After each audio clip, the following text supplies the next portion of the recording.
And now we begin the part of the talk about the recruitment.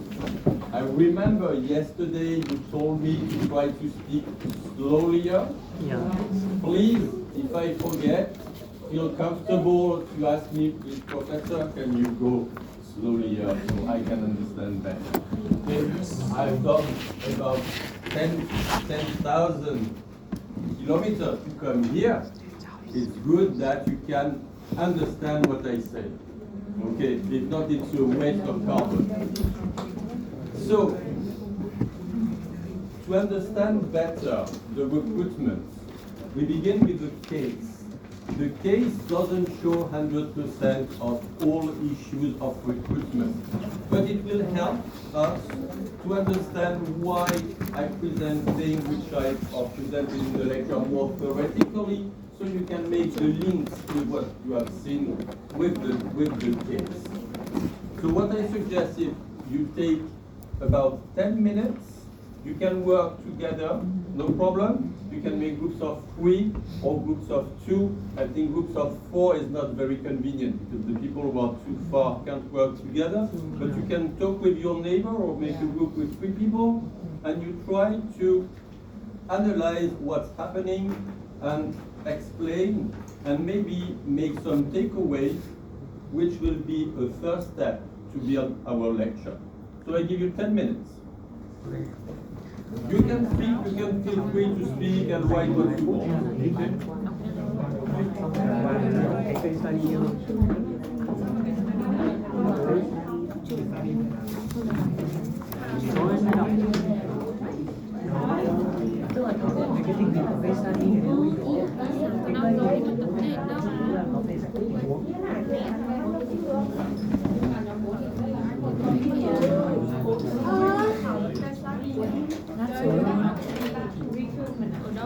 Are you okay with PR, public relations? PR, public relations.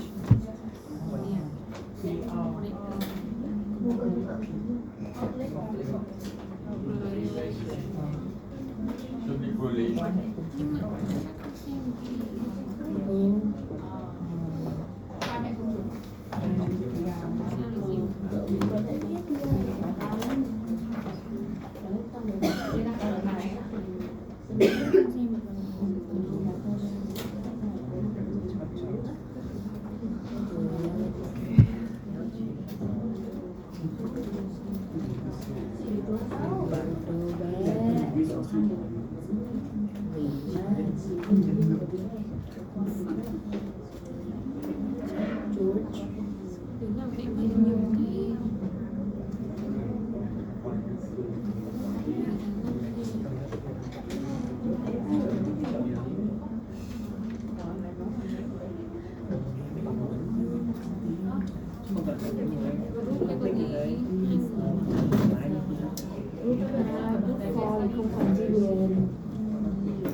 Từ nào có quá thì kiểu câu câu là được rồi. Thật mà. Nhìn là biết không phải thi rồi. Vị trí thư ký, trợ lý, thư ký, tổ chức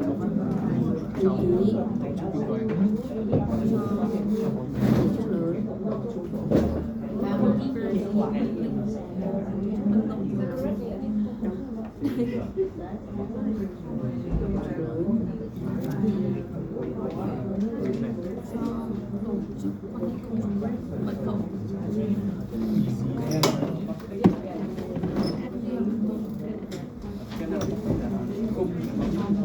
Không phải bạn đâu. Bạn này là không biết.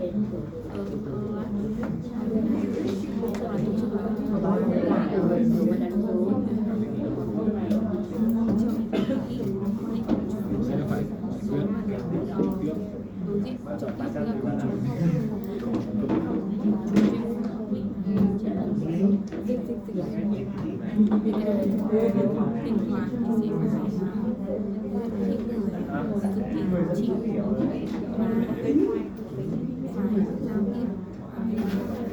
chịu và phải giao tiếp chịu áp lực và sau đó mình hiểu đi không biết để và sau đó sẽ ngồi lại để so sánh những cái our first day người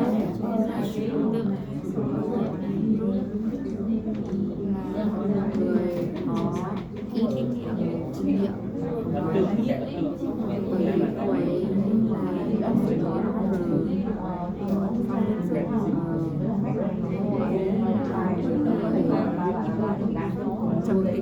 là một người bình tĩnh. trong môi trường chill girl và cái thôi đi cô bên không được biết hoặc bài hát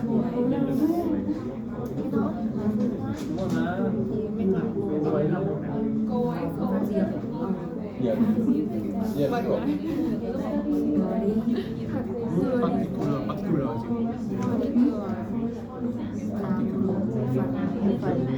Chậm tí. Cái gì đấy?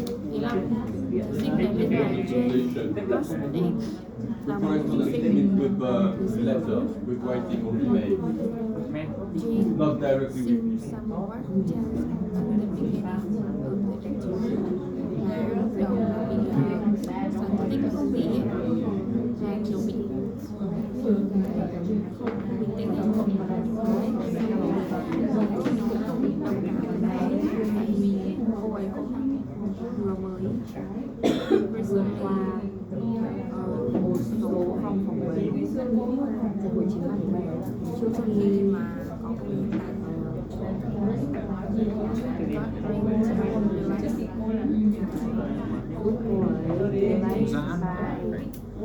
Nói chuyện với buổi thi.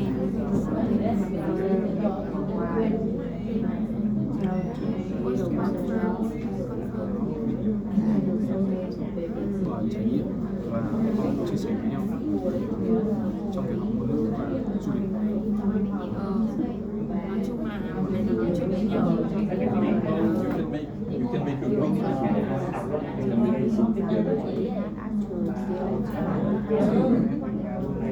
Đâu, đã từng đây đâu. Dễ quá.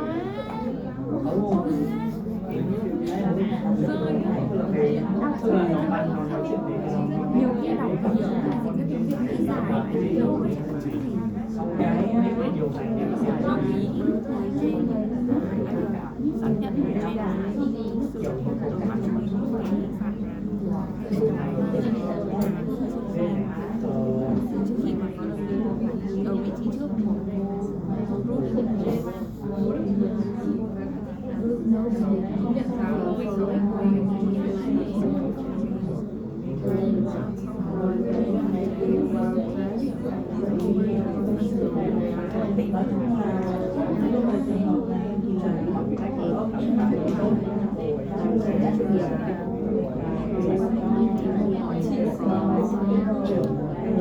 Kinh nghiệm em tôi thì không phải là đồng cảm đâu, em không bao giờ em chơi em không đó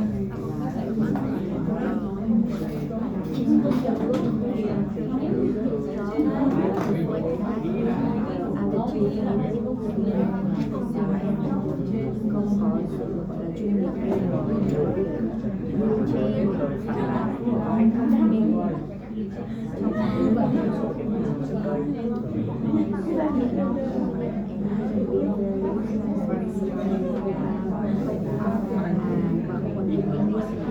kiểu liên quan ý là kinh nghiệm rộng ra về nói chung là kinh nghiệm chuyên sâu in response of task involved trong cái việc trả lời những cái câu hỏi mở liên quan đến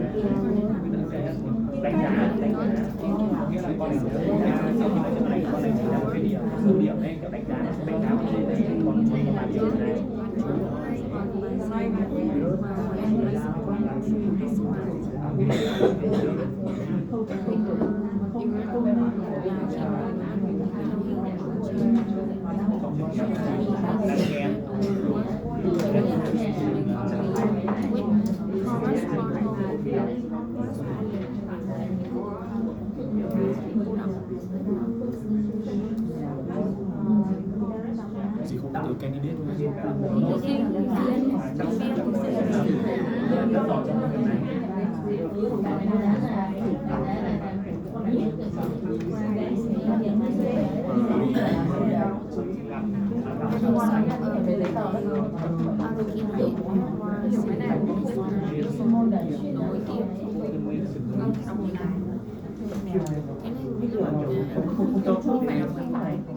Methodical manner.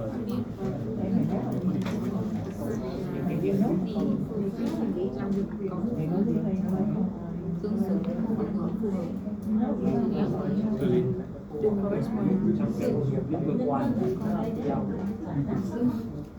đây Thì thế thôi.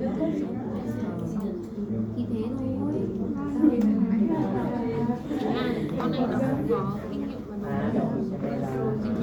nó khó chịu ấy kiểu vậy.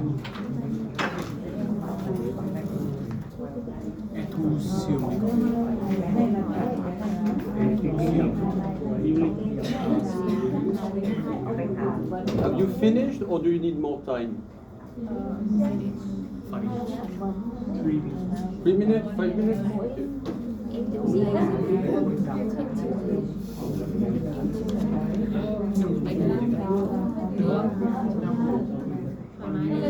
Cái gì?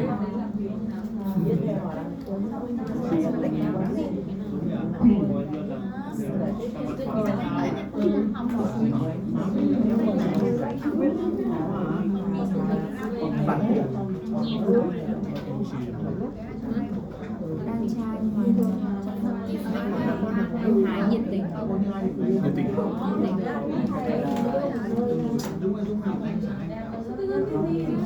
Con phải bắt vô tay.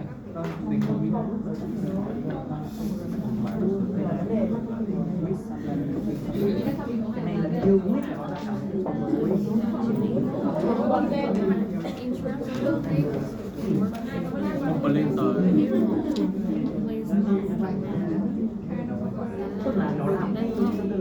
customer complaint.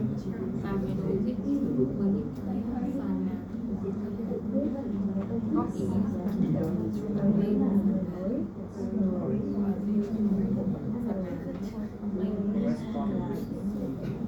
Để chữ L hay chữ T.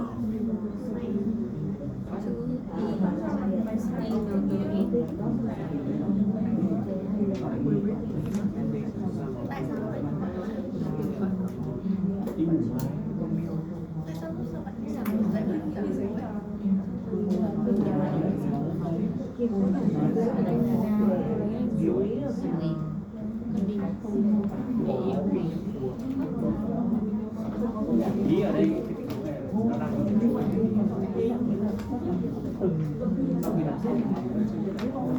chưa kể không về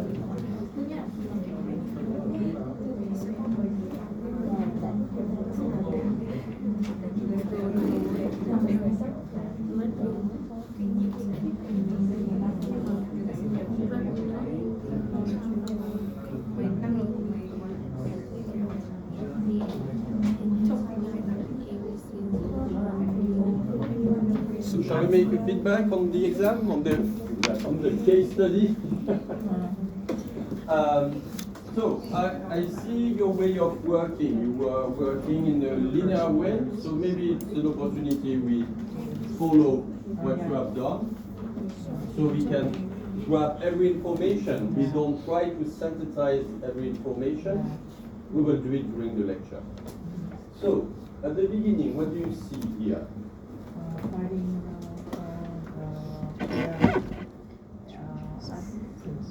Okay, we want someone for the public relation assistant position. And we have some description of what is the PR assistant's job.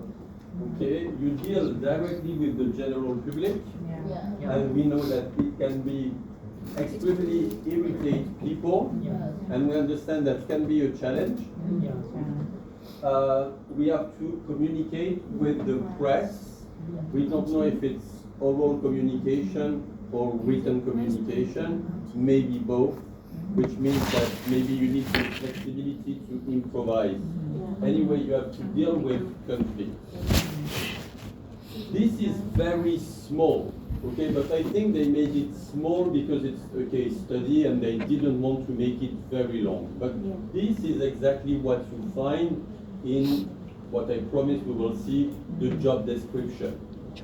See, the job description is describing the job. And it's important that we begin as a company, not as someone who is doing a recruitment. Okay, I present the position of the organization. You see the recruitment from your side. I give you the vision from the side of the organization. It's important we begin with the manpower planning to understand what is the context of the job, and also it's important that we have a precise idea of the job, and that's the job description. Since now, that's fair. It's too short, but I assume it's because it's a case study and they didn't want to put the real job description. I just had one information. The job description is about the job, but you also have another tool, you know it, about the person. It's called the job profile.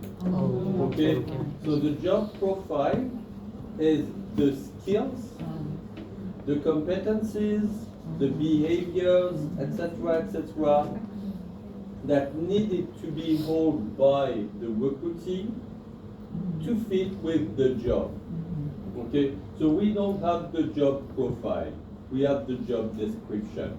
And maybe here there's a little bit of the beginning of a misunderstanding between George and Ruth. So that's the job description. Have you noticed something here?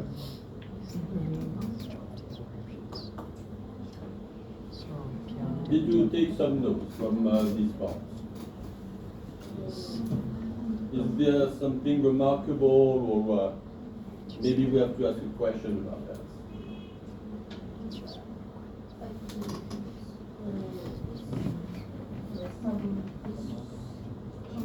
About jobs and rules about what they do to find PR assistance, and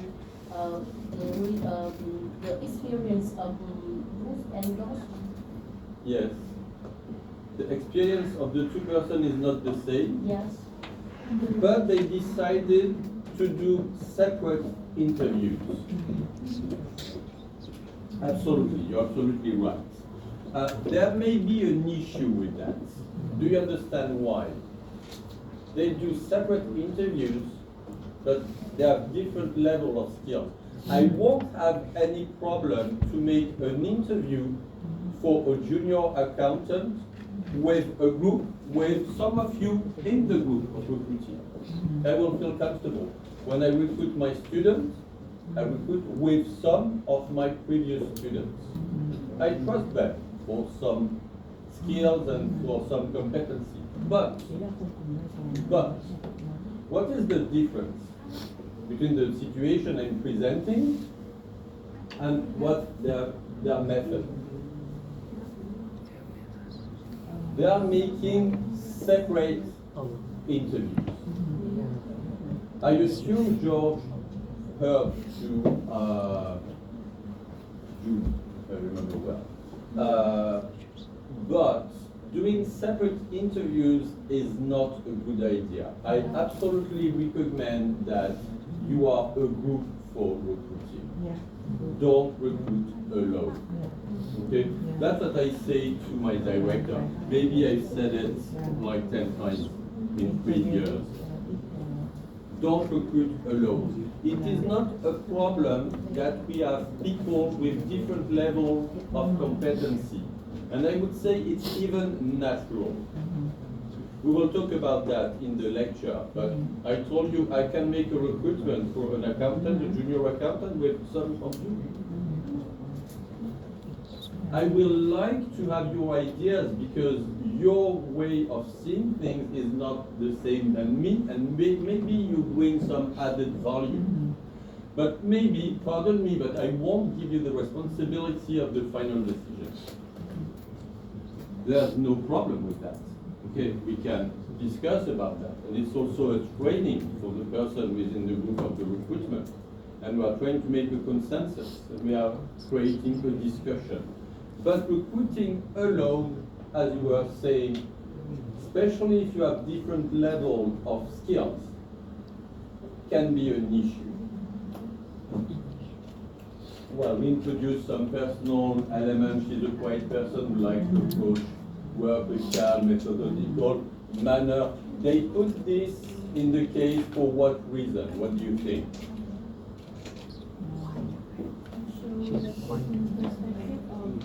Experience and new HR and skilled one or two. Yes, it's to show that she has a personality, she has maybe some experience, she's a way of working, and maybe she will tend to recruit people who are like her. Okay, that's why you should not recruit alone. One reason is that we try to recruit people who are a little bit like us. So, look like Jane. What happened here?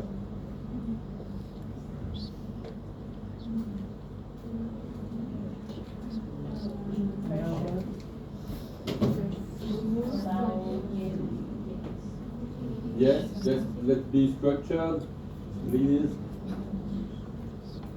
Yes.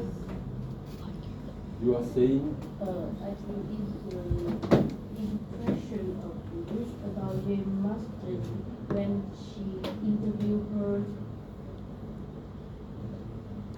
Yes, it was her impression, you mean? At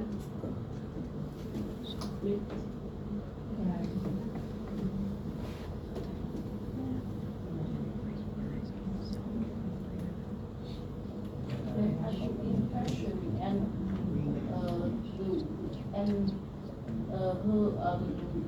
James' interest or behavior that things is suitable for that job they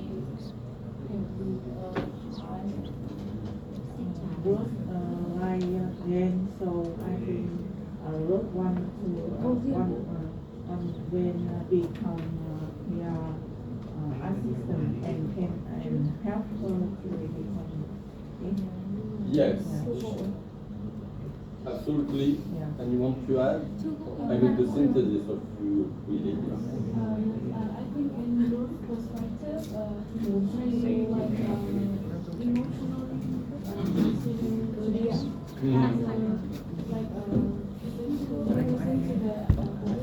Yes. Like she Go on, I can. empathize and I see some words like empathize, interest, feeling, share interest, and it's more personal than related to the determination. Yeah. I mean the synthesis of what you are saying. Absolutely, you grab what's happening here. there's some emotional involvement, maybe over emotional involvement from Ruth for the application of J. Why? One element is maybe they are very similar. You know, they like to travel, they like learning new languages. So this is a danger in you when you are recruiting, that because of similarity between the candidate and you, well, you have some characteristic, and people who have the same characteristic, then you are good people. You see, you are a good person, so people who are like you are a good person. Okay, and so that's one point. That's also a reason why you should not recruit alone, because you need to have different perspectives. And there's a lack of objectivity. There's a lack of link with the real job description. We will go back to this aspect. The second thing, which is a little bit, you were saying she wants to help. Ruth wants to help Jude. There's a kind of reverse situation, because Ruth, I think deal with recently gone through the interviews. yes, because she saw that Jane was tense. Herself, she had the same kind of experience, so she was emotionally involved. She had empathy, and so she helped Jane in the situation. So, of course, she went too far in the engagement with Jane to be objective in the recruitment process. That's why, say it again, we try not to recruit alone, and that's why we try to have guidelines, strong guidelines, which are the job description and the job profile. The job description, which is what do we have in the job, and that's what we will see, I think, in the end of the session today. And the job profile is what you need in terms of competencies, in terms of skills, in terms of behavior, in terms of experience, in terms of training, diploma, etc., to have this position. So we have a wrong dynamic, because the dynamic is based on emotion and personal involvement and also engagement in the relation, instead of comparing the competency of the candidate with the competency needed for the job. Absolutely. So, you see here, for example, Ruth confirmed that Jane had actually dealt with customer complaints in previous position. But next we will learn that George don't have this information. So, what were the main points here? Good know about Jane is anything is good, everything is good, and she certainly reads that Jane's praise. I would like to listen also other people. I enjoy your feedback. I want to spread the contribution to all the students. What do you think about the order of this list? Yes?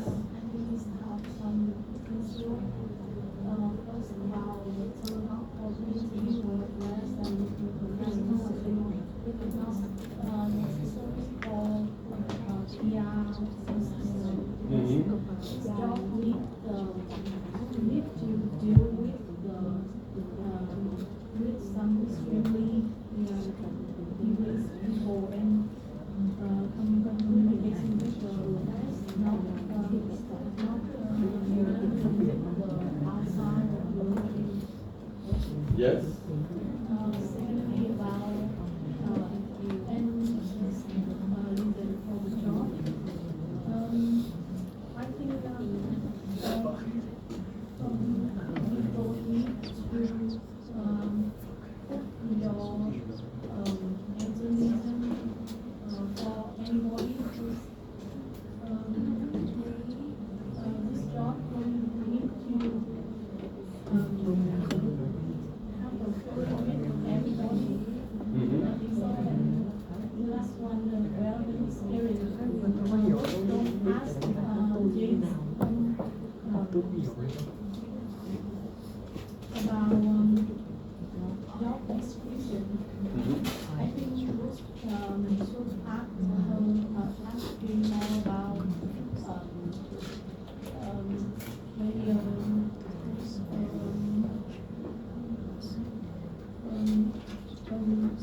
PO English or something like that. Or maybe they can ask about set the salary in one and at least more happy or Yeah. So the first thing we can say is that this order is strange. Okay, so it doesn't sound very professional. Okay, because as you were mentioning, the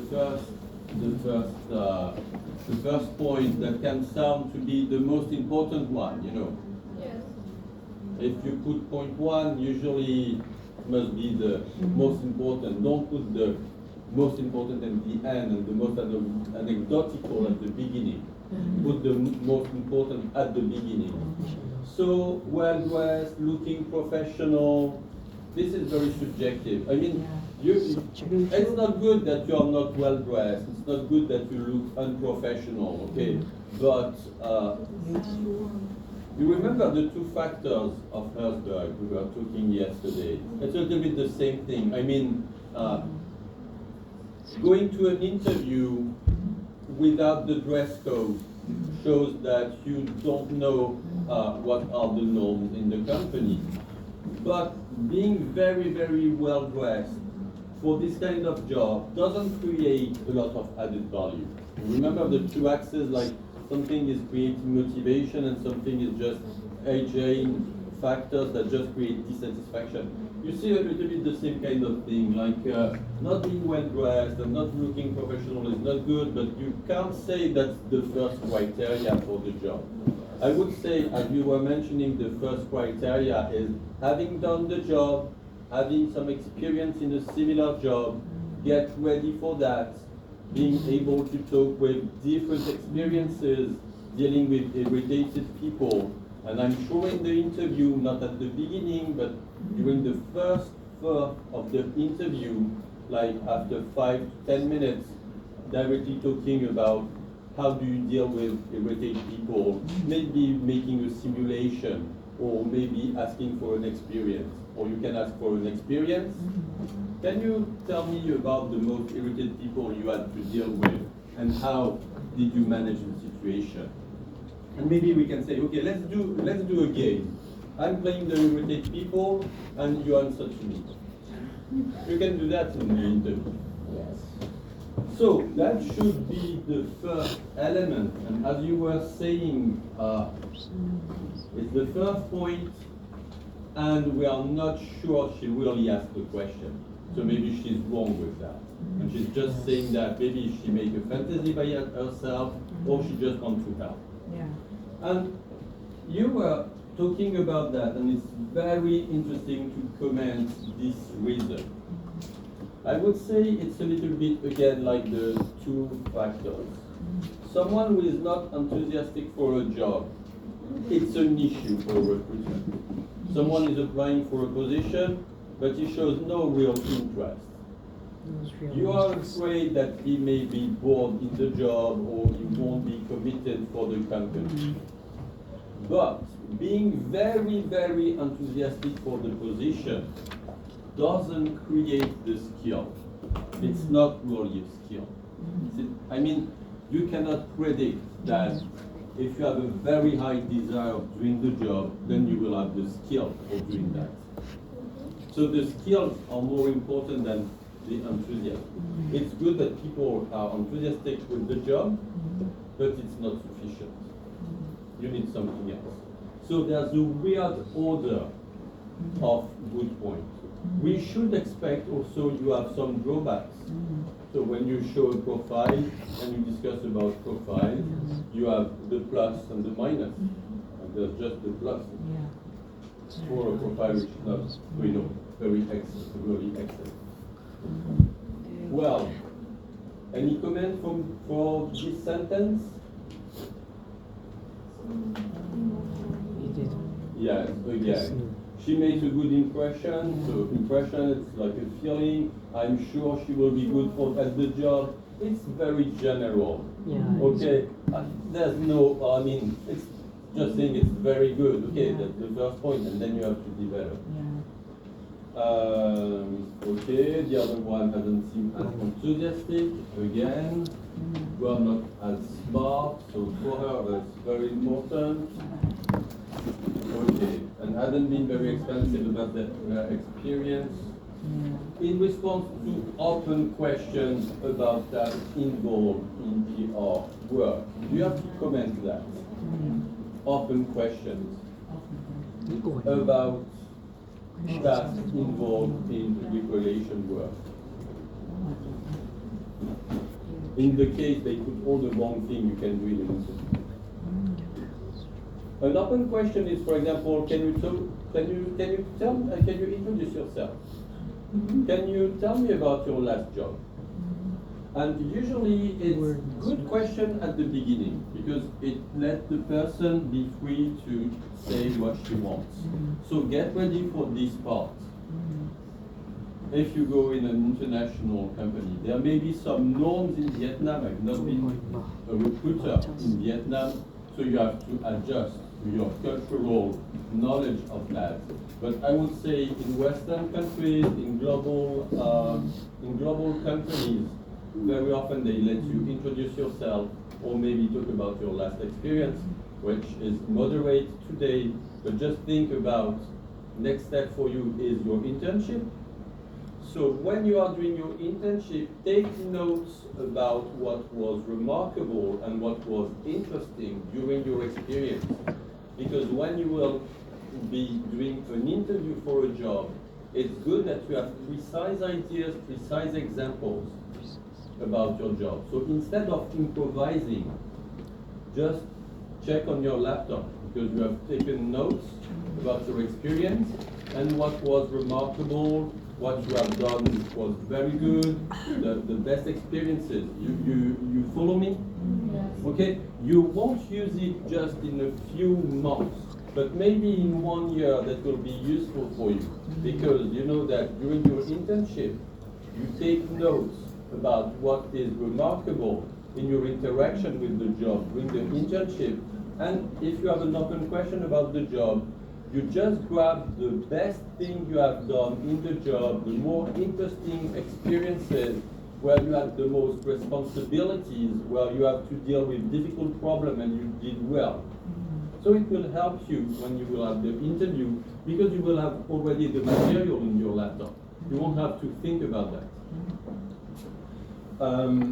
The problem here with the open questions is if I just ask you, can you tell me about your job in public relations? I don't ask a precise question about dealing with irritable people. So it's natural that the candidate didn't develop spontaneously about this dealing with irritated people because the questions were too open. Sometimes you want to have open questions to create confidence, to create trust, to make people feel comfortable, to authorize them to say what they want to say, and the good time is at the beginning of the interview. Then you go to more precise questions. For example, you may have some technical questions. And you see, I won't be able to ask you technical questions about audit, control, and accountability. But maybe it's a good thing that I have one expert, like a CFO with me, and we will be recruiting together, or a chief accountant with me, and we will be recruiting together. And I will have the floor for the general questions, then he will have the floor for the specific questions. When I have the floor for the more general question, he will be an observer of the interaction. And when you will ask for specific questions to the candidate, I will be more an observer to see the interaction between the two persons.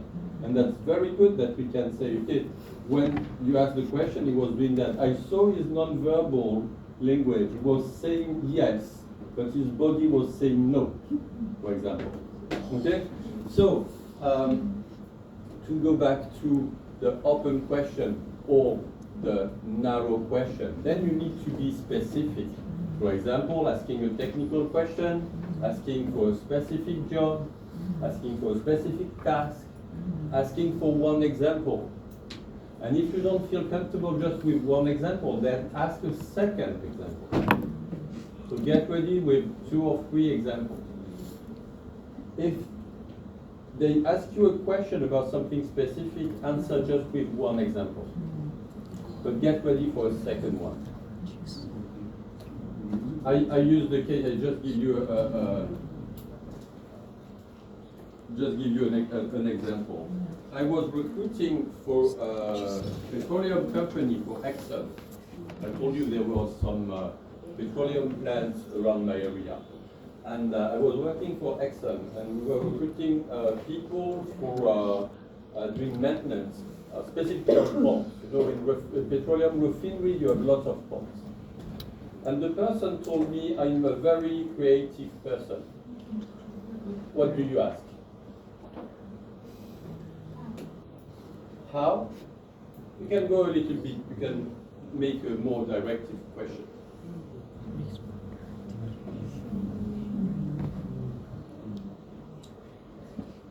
Can you give me an example? Can you give me the example of the most creative professional action you did? It can sound a very easy question. You see, it's not very offensive. You're very benevolent. You ask the person to tell the best thing she has done. But the problem is she has not done better than that. Okay? So she gave an answer about changing something, about some tubes, etc. That didn't sound very convincing. Then so we asked, can you give us a second example of your creativity? And he could not find a second example. So what is your takeaway? I'm not sure he is so creative. He pretends he is creative, but he has no example. The first one was a rubbish example, and the second one didn't come. So I'm not sure he's a very creative person. So that's for the open question and for the direct questions. Okay. Then here.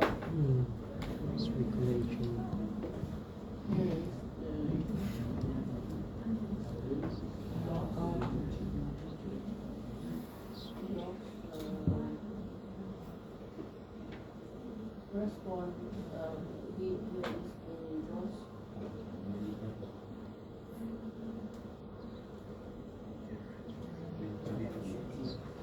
He asked the direct question. I asked her to describe her experience with dealing with an irritated customer, and she told me that she has always worked in offices, dealing only with correspondence, which means that telephone or that email and not direct, not oral communication. Because he asked the direct question. So you see the direct question for specific skills can be very useful. So the analysis of the case, that's why it's the case that is used for the introduction, is that you have the concentrate of the wrong things to do when you are doing a recruitment. So now, but it can happen. I don't have some tools to manage just chance. Okay, I have tools to help you when there's a good process.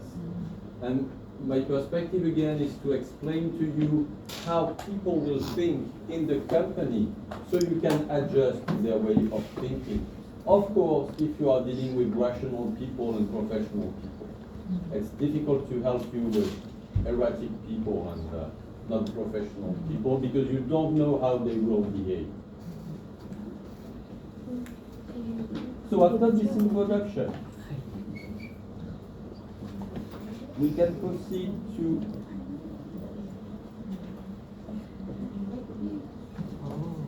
this part.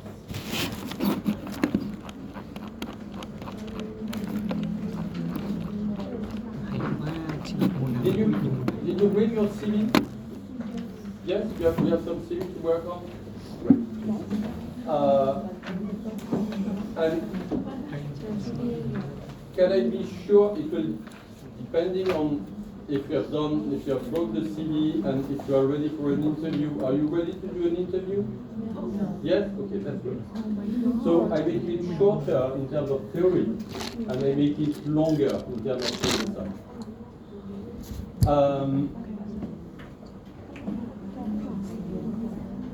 what is important here? So recruitment will be divided into the stages of recruitment, which is more the process. And part 7 is the principles and the tools. Okay, the process, the tools, and then the integration. And after the job description.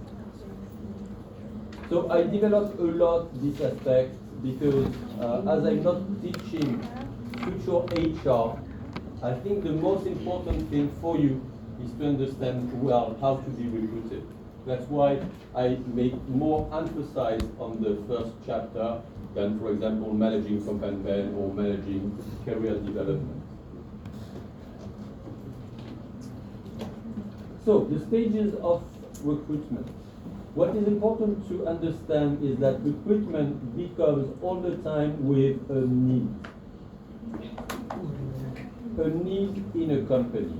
You know that something is lacking, and so you can identify what you need. Then there's the induction and the integration of the new recruitee, and there are some stages that we will see. This small introduction of identifying needs or demands make a list of elements that can be at the origin, that can be the antecedents of the need. Change in work organization, production constraint, task allocation, that reveal a recruitment, so there's a change in the job, in the task.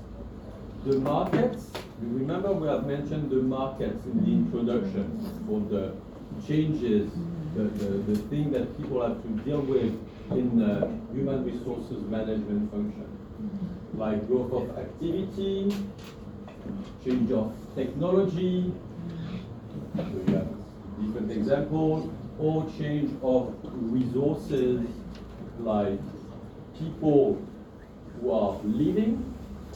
You remember we had the perspective about that, about the manpower planning, so there's a link between this and the manpower planning. Following departures, transfers. Transfers is that someone is moving from a position to another one. Departure is that people are leaving the company. Promotion, it's this kind of movement, transfer and promotion. We'll talk about that when we'll talk about the career. Resulting in a gap to be filled because you have one position that now is vacant. So you have to analyze the demand, and that's, believe me, the thing which is usually not so well done. Globally, what happens is that people are very focused, non-professional HR are very focused on, I want to work with this person, and there's a lack of perspective of the organizational aspect. You know, you can think, oh, he's the HR guy, so it's about the relation, about talking with the people, about the emotion, etc., etc. In fact, very often, the HR guy is saying, do we know, for example, what is the durability of the need? Is it short-term, medium, or long-term? Like, do we need this job because now we have to fill up a gap, but it's not a very long-term position? Or it's a medium-term, like the person will be promoted, or it's a long-term, will really work with the candidate. What is the question behind? The question behind is, what will I do with this person after the job? And for how much time do I keep the person in the company? Because it's not a very good solution to fire people in a company. You know, it creates very bad feelings around. If you find people who are not good workers, that's okay. But if you fire people who are good workers, it creates a feeling that I cannot trust the company. So you don't like to fire people. So you have to understand what is the durability of the need. If it's short, medium, or long term. Maybe if it's short term, it's better to have a different kind of contract than a fixed contract with a company. Maybe you can outsource the function. You know, because like you don't have the full job for an accountant. Maybe it's better that you use outsourcing for that instead of recruiting someone and then you fire the person, or you try to give them some different activity which is uncomfortable for the person. Then the other thing is understanding your financial resources, how much money you have for the position. Because sometimes you don't have the money for the position, you don't have the money which fits with the position you want to provide. So you cannot pay.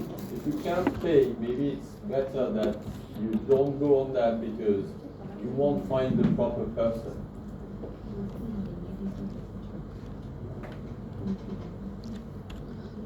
That's what I was saying. So maybe one solution is temporary employment, reorganization of tasks, stop of the activity, not necessarily a recruitment.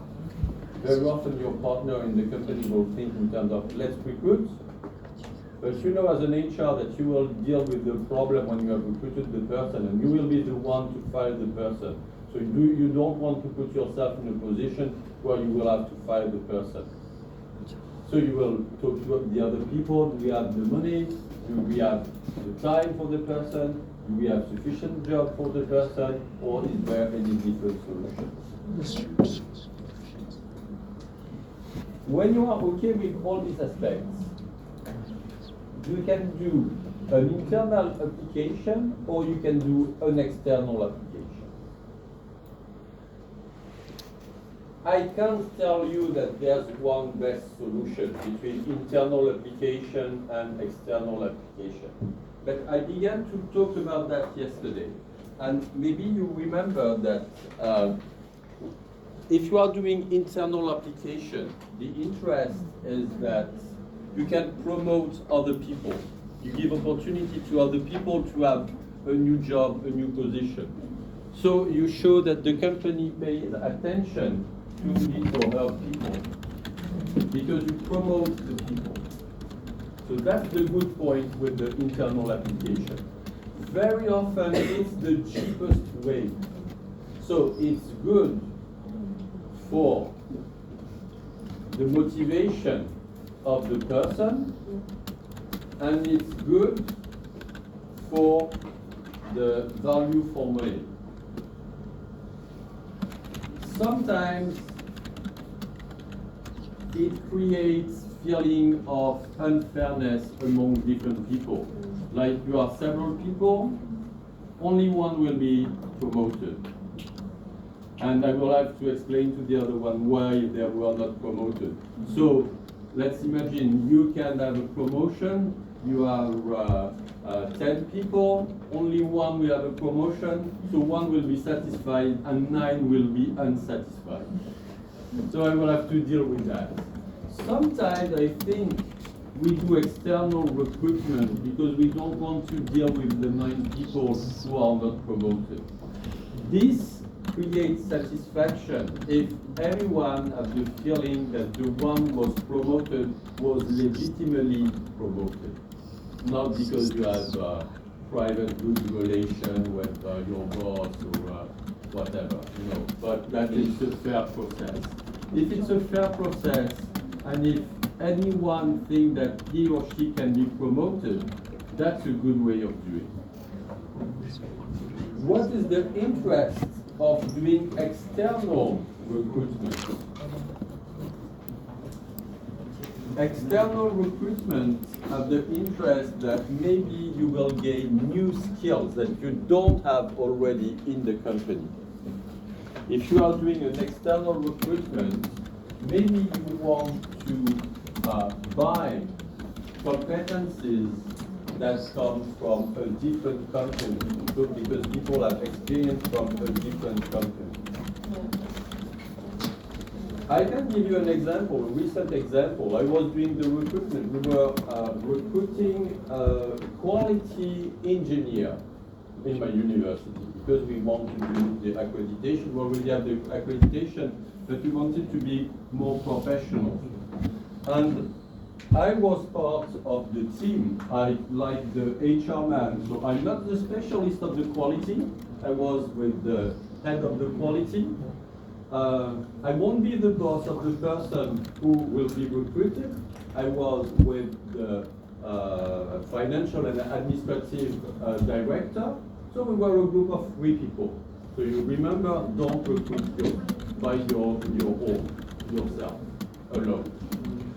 And we had 2 good profiles. So we made less interviews than in the case. But when we made the interview, so we made more selection by the CV. And then we don't have a lot of time. One reason why I think George and Ruth decided to make separate interviews is the lack of time. Because if you have 1 interview and 3 persons in the jury, and the interview is 1 hour, the cost is 3 hours. Sounds okay for you. So if you want to interview like 3 persons and you have 3 persons in the jury, the cost is 9 hours, plus the hello time, coffee time, etc., 10 hours. You see?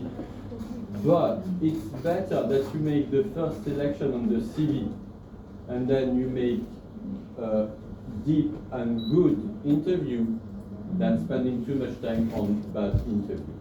So we had only 2 very good candidates, and the 2 profiles were very, very good. But the difference between the 2 profiles, one was an older man with a lot of experience, with a lot of, I think, very good, he had a very high level, he was a director, but his job had not so much sense, and he wanted to be more, he wanted more achievement, and he was comfortable in his life. So I showed the board because I say achievement, you remember Maslow pyramid, and he had no problem with the last level, you know, of physiological needs, security, and love. A little bit. He wanted to be in a more, you know, more involved, more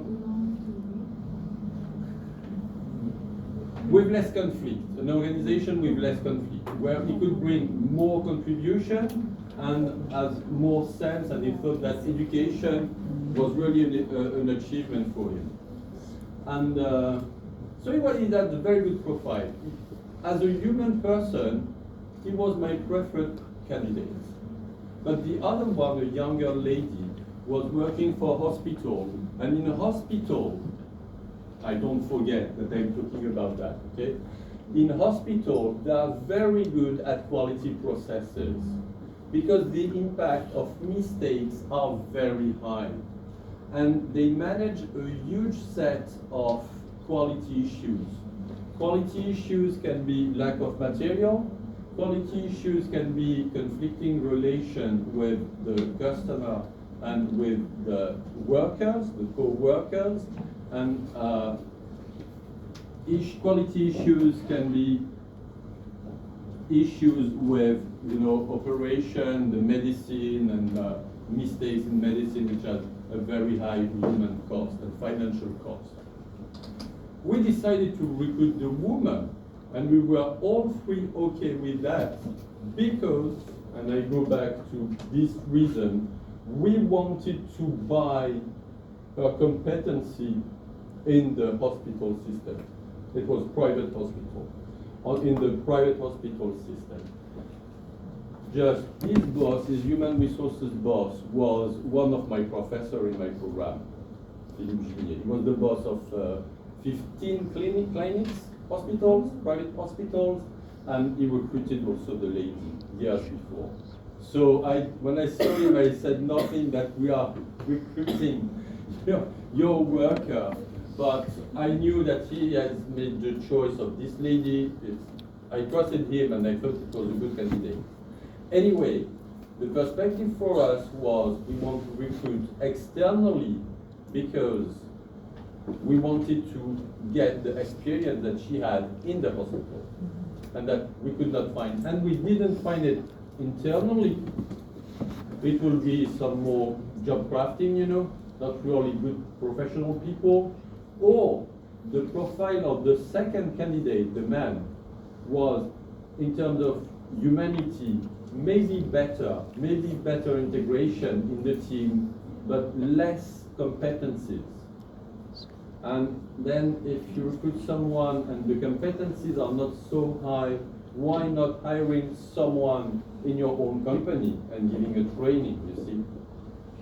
So that's why we have done an external recruitment, because we wanted to recruit someone that will bring fresh blood, we say, that bring new perspectives, skills that we don't have in the organization. I check for the time and I think we can have a short break, okay, like about 5 minutes. So you relax and you get ready for the second part.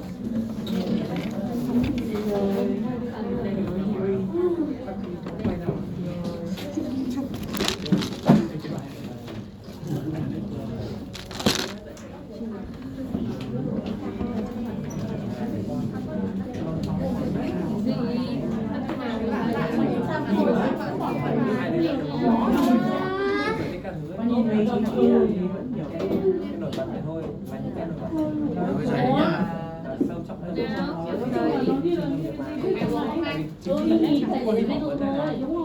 Nó không mới vào công ty trên này nó không mới vào công ty, nên là đã chỉ chuyển đến đồng cảm với trường hợp đồng thành chung đấy, kiểu khi mà không rõ là Ê, của Đỗ Lan là cái hỏi nhau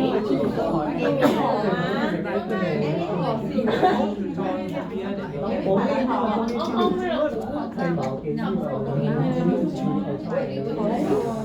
nói chung là cái này là về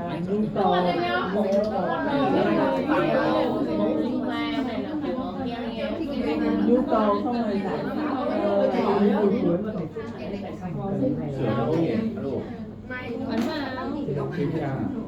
này qua ba em phải không phải là mình nuôi không ta chả đi tao tưởng chim đừng đi tao tưởng phải nốt được tất cả cái gì đéo nghe đéo là cách tao nghe cái chữ đường chữ mất nói là thầy có hai trường thầy có hai cái suy nghĩ rất là hay ghê, thầy chọn cô lady thay vì cho cái thằng kia mua kinh nghiệm kiểu từ một cái công ty khác mà mày không có kinh nghiệm đấy.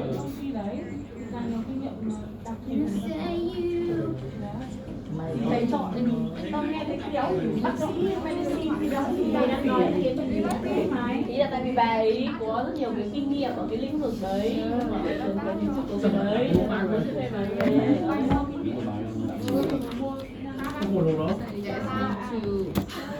như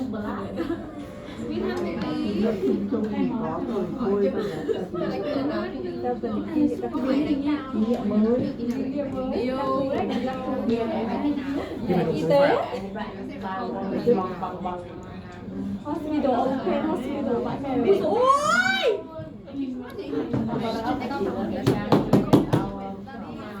Even no profile. ôi giời ơi Profile đấy. Rồi. profile là gì đó của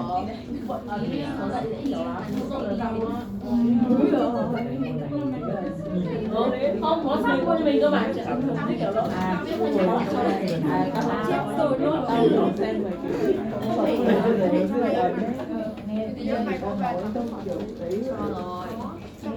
Ôi, ta đang sống mua tiêu.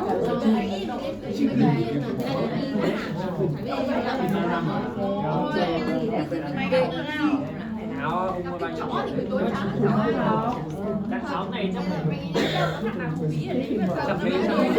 chó thì buổi sáng thôi, người ta buổi tối buổi tối bên Trung Quốc áo này đấy bạn. Áo Gucci ấy bạn ạ. Áo Gucci. Bạn này mua nhưng mà chỉ có đi trên Lào thôi bạn ạ.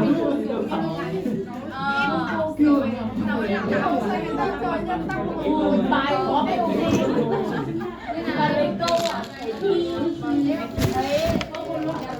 Weeks on that. It's well known. You are not God. You cannot know everything. But for me, from my point of view, this is just a technical aspect of this. Okay? So sometimes we have a different perspective with HR professionals and people thinking that the tricky thing is the recruitment. Because when your job description is well done, your profile is well done, you understand the needs, you have a good group of people who are doing the recruitment. This technical aspect, if you have done everything well before, the choices can have some issue, but it's just something technical, from my point of view. The difficult part is a good definition of what you need.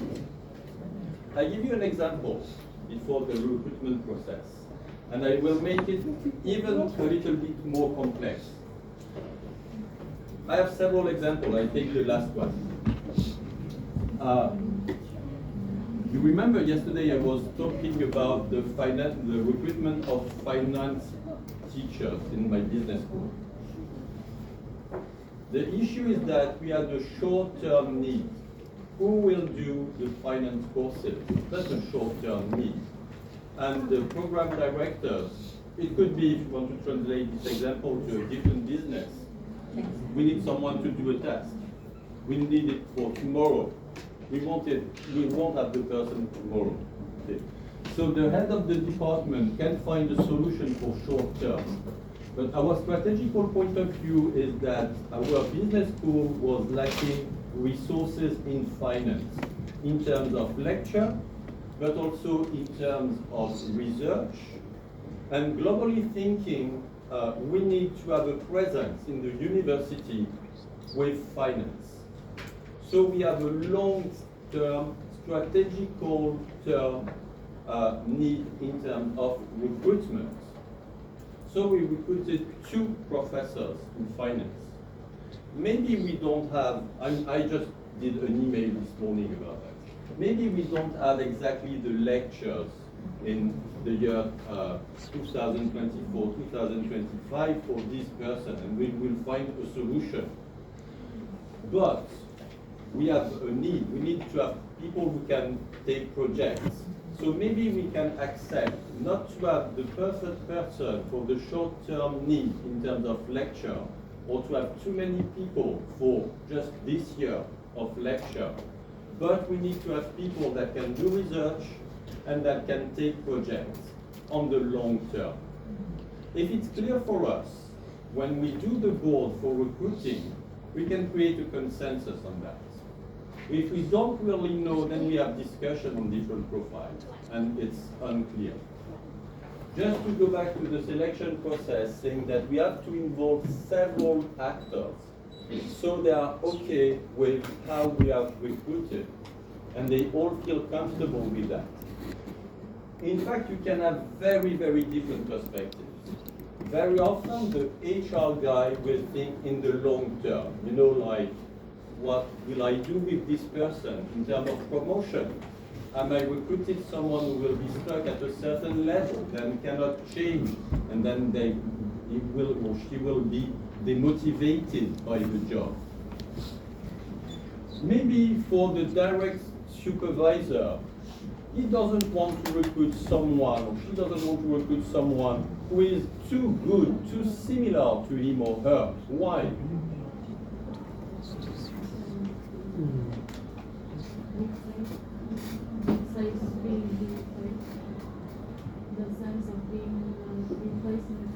Absolutely, because he may feel a danger. So you can see a tension between the HR guy and the direct supervisor. The direct supervisor will prefer to recruit 2 persons at a lower level that they will delegate very easy tasks.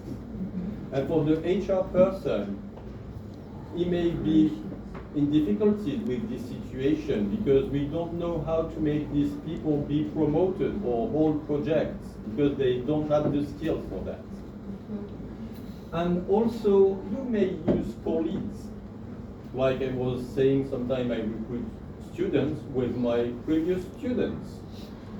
Not for everything, but just, do you think you would like to work with this person? If I recruit these students, do you think in the group we'll have a good dynamics? Is it someone you would like to work with? Like to work with means, is it someone who will deliver, like we are making a group, a team group work? Will he be or she be a person that will deliver and bring a contribution? And at the same time, will she be or will he be a person you will like to work with? And I think my students have a better understanding of that than me.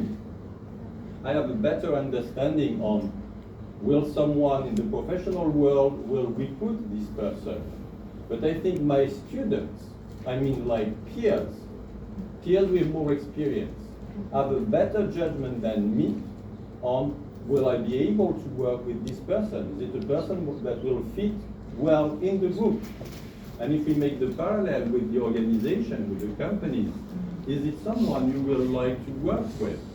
Do you think it's someone that you will like to work with in the future? So that's all the selection process. If you do things well, then it's, from my side, from my point of view, just something technical. Then you have the hiring decision. And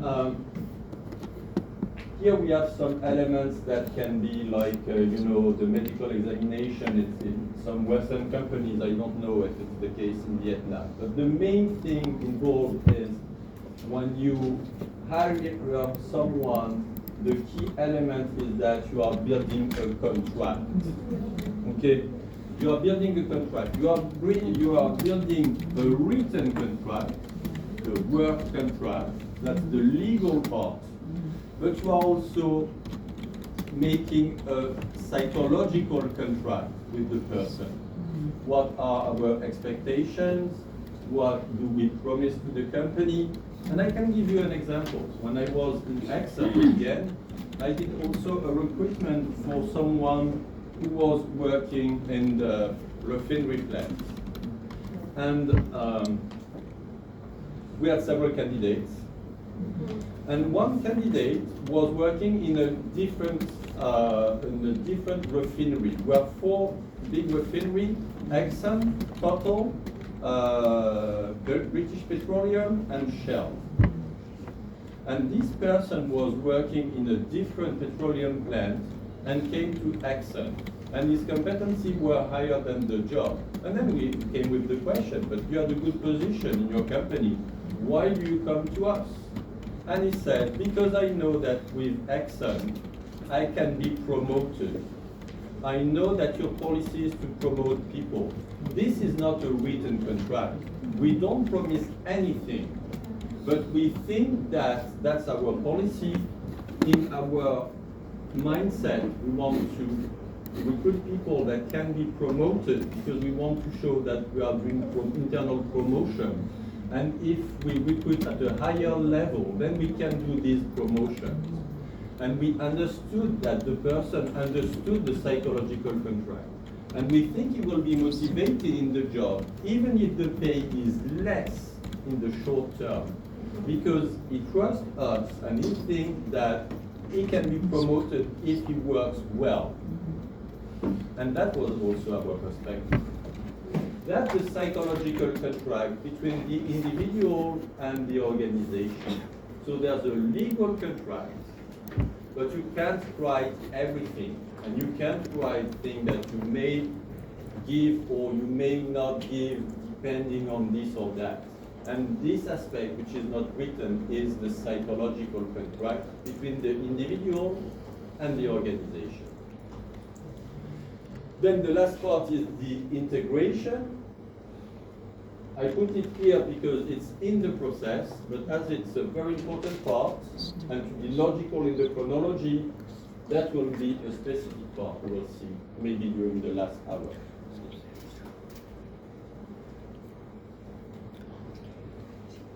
So now let's check the principles and tools of recruitment.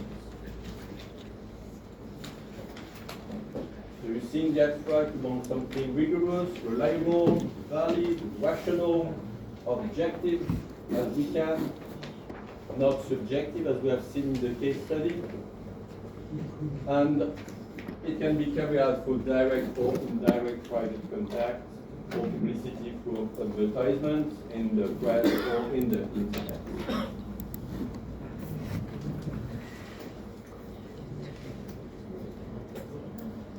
So the first thing we do is that we check, as we have already mentioned, the financial resources and the human resources. Like we have a recruitment department or not, we've seen this together. The time we have, time availability and urgency of recruitment. You remember I was presenting a weird way of recruiting, like you wait for the last minute and then you absolutely need someone, and the only solution you find is to put a higher salary so you have more applications. But in fact, it will be too costly for you, and maybe it will create unfairness in the company because they will pay more at the same level because you have this skills of recruitment.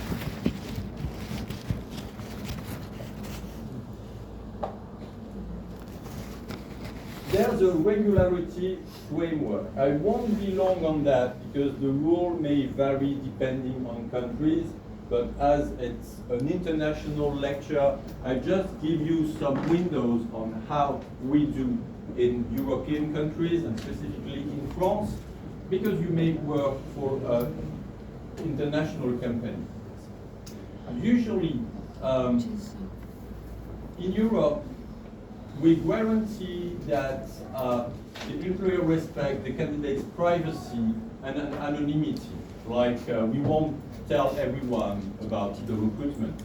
Just think about my example about the quality engineer. I didn't tell my professor and friend Philippe Ginier that we were recruiting the person.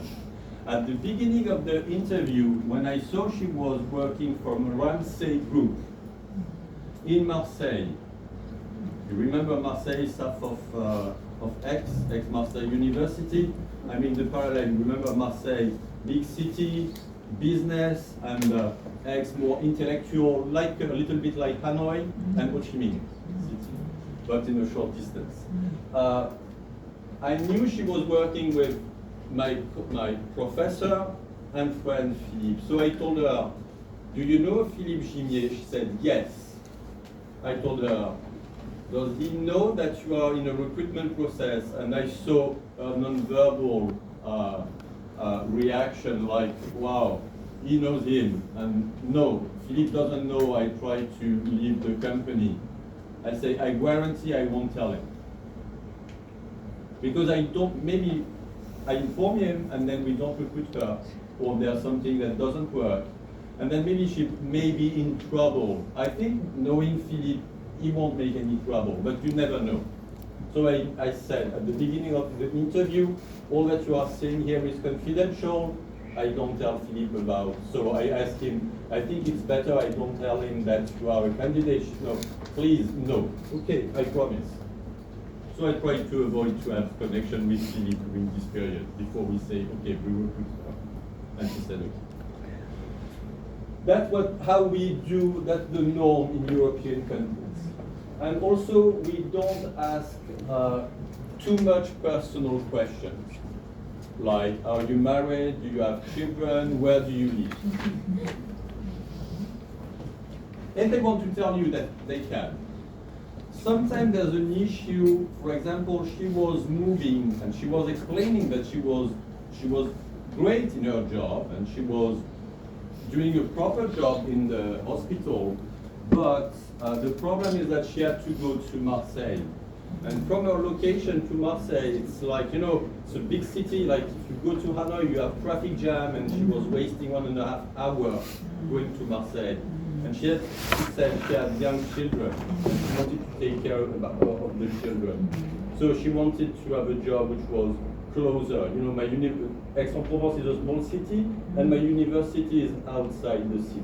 So you can reach the university like in 20 minutes from your location. I told her, I asked you the question, but maybe you will consider this is a private question, so feel comfortable not to answer the question. But will it change something for you in terms of time? And she said yes. And that's one of the reasons I made the application.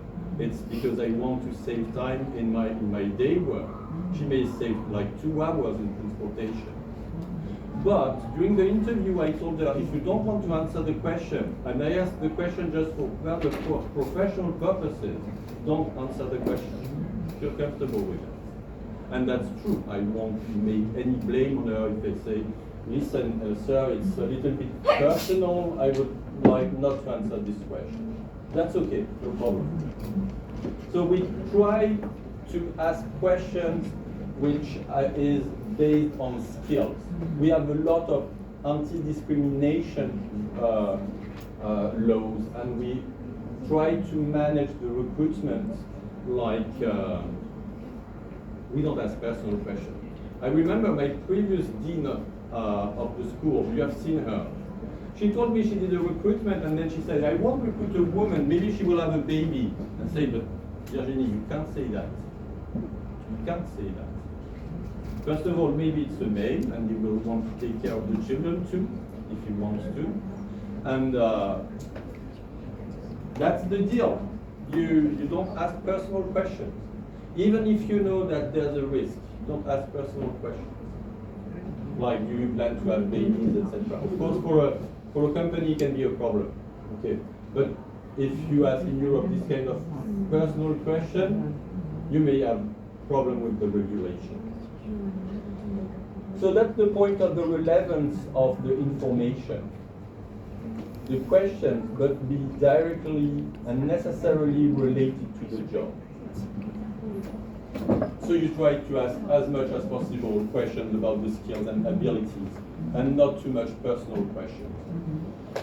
You remember I asked you about the direct question and open questions, and I told you a good way to ask open question was at the beginning. It can be also in the end. In the end, in Europe and in the US, sometimes we ask questions about what are your hobbies. It's a personal question, you can guess. At the same time, the hobbies you are doing can tell you things about the person. So maybe the person will want to answer about the hobbies, making a parallel with the job.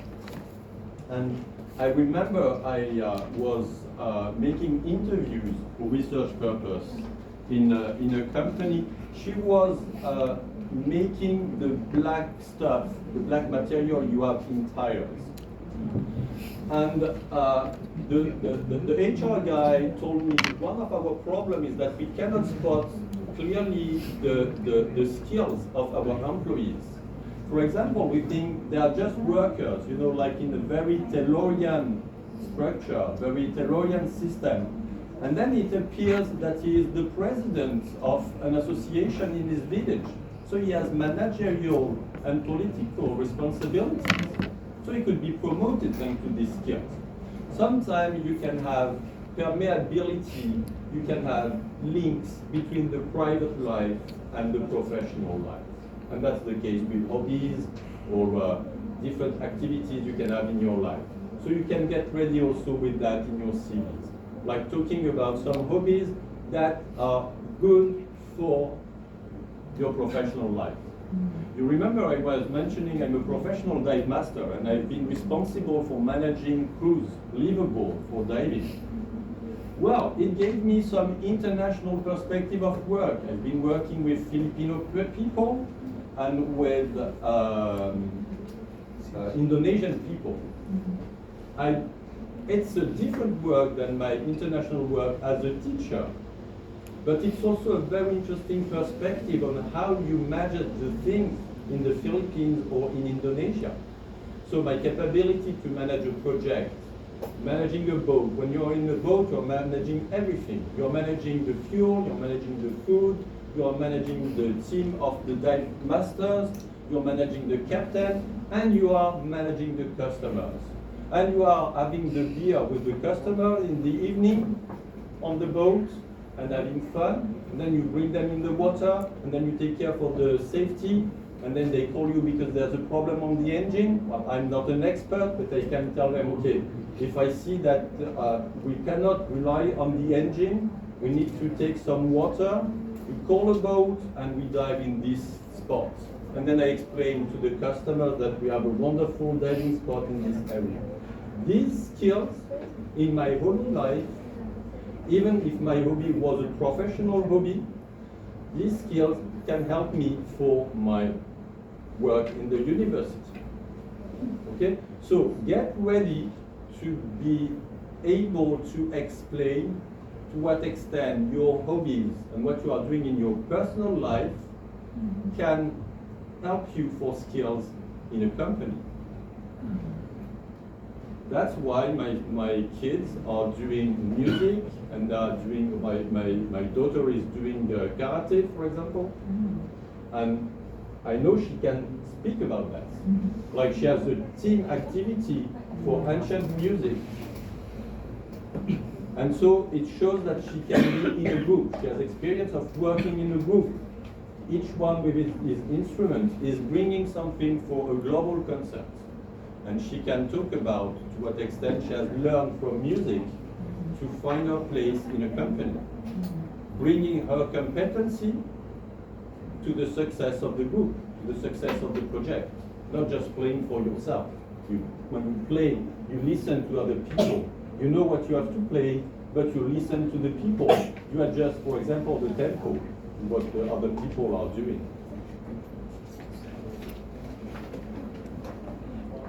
So that's about the relevance of the information. And I gave you some examples. Even if the regulation is you don't ask personal questions, to some extent, you may find useful to get some personal questions. We are obliged to inform the applicant of the method and the technique used to assist the recruitment.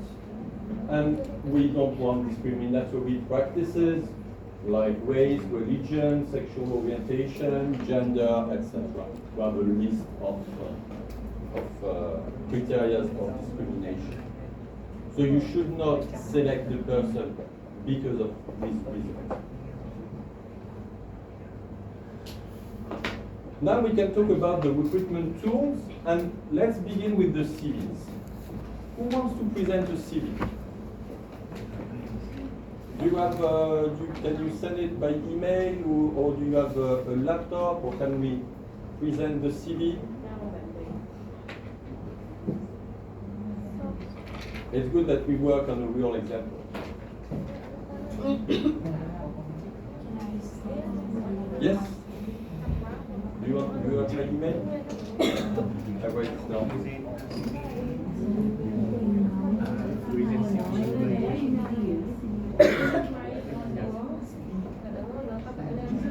Yes? Yes, I write my email on the book. So I write it in block letters, but it's not in block letters, it's in small letters.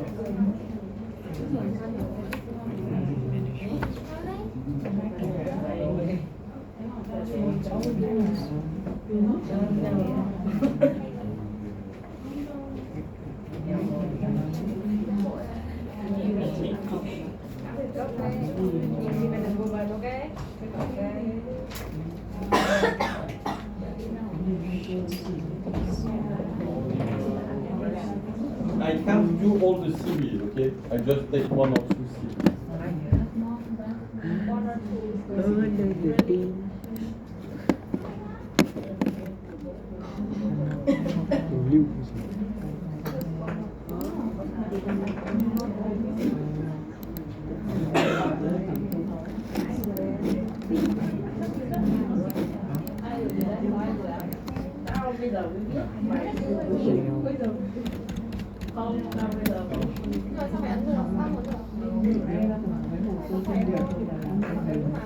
Gửi CV cho tôi xem.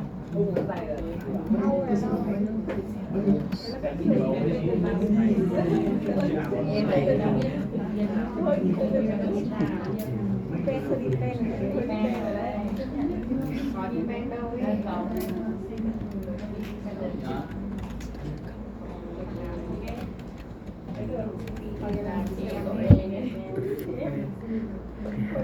business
That's the technical part. It was working at the first hour. I checked if I could have my my email, but I can't get there. If you have a CD on a laptop, you can use your laptop. Because I can't download my, I don't know why. It was working 1 hour ago. Yes? Yes, the Wi-Fi is okay. It was working yesterday when we did the film. I don't have access. I tried 3 times. See, it's thinking too much.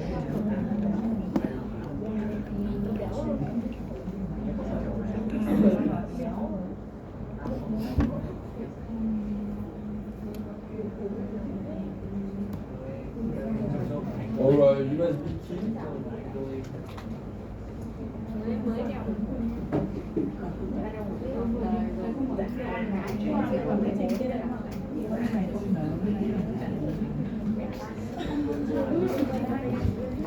We check if we can have it for the next hour. It was working, and maybe you saw my email just before, but I cannot have any access.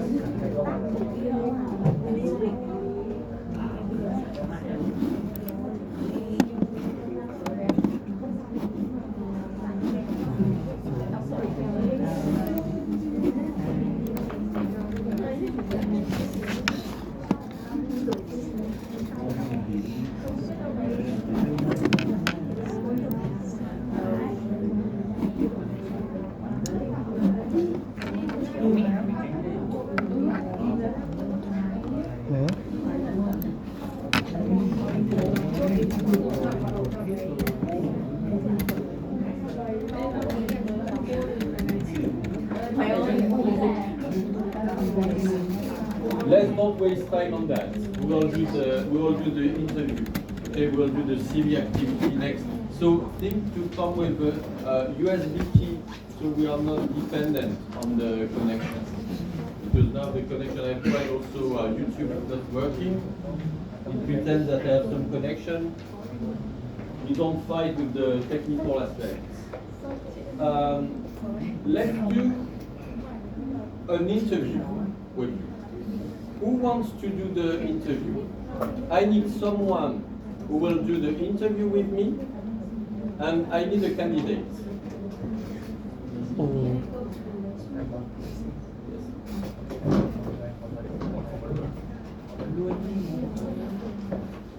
Who wants to work with me to be in the jury? Yes, okay. Sure. And who wants to be the candidate?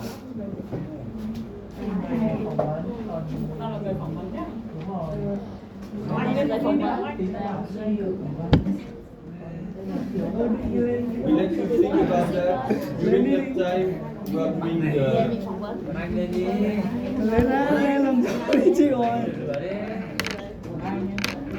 Các bạn vui tính à? Mi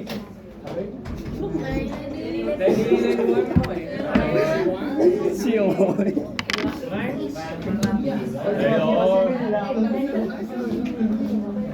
Candidate? Yes, that's great. Okay, so we take the table.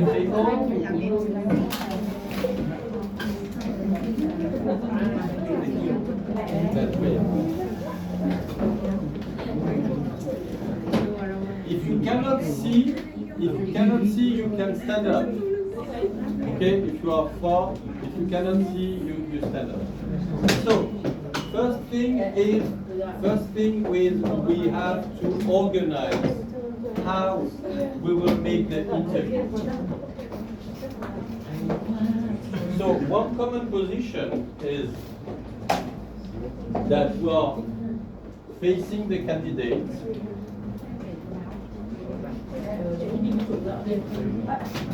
So that's the table.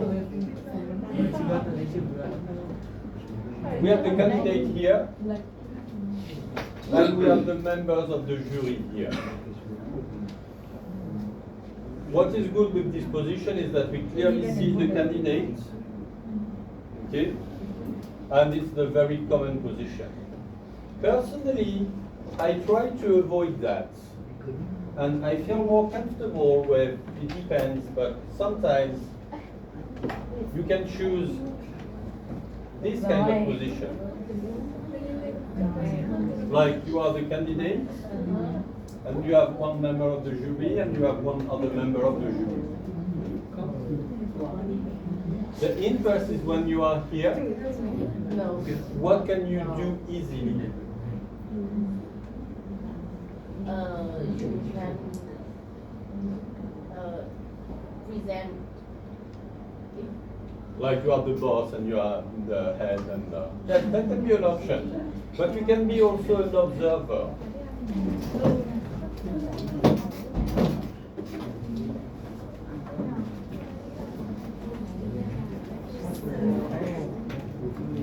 And when we were recruiting the quality engineer, I asked that we make the interview in our business work room, the room where we usually make our meetings. So we had the candidate here,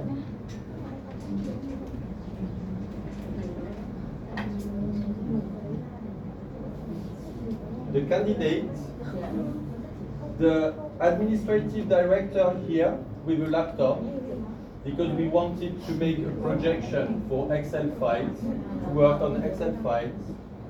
I was here, and there was the director of quality here. You see?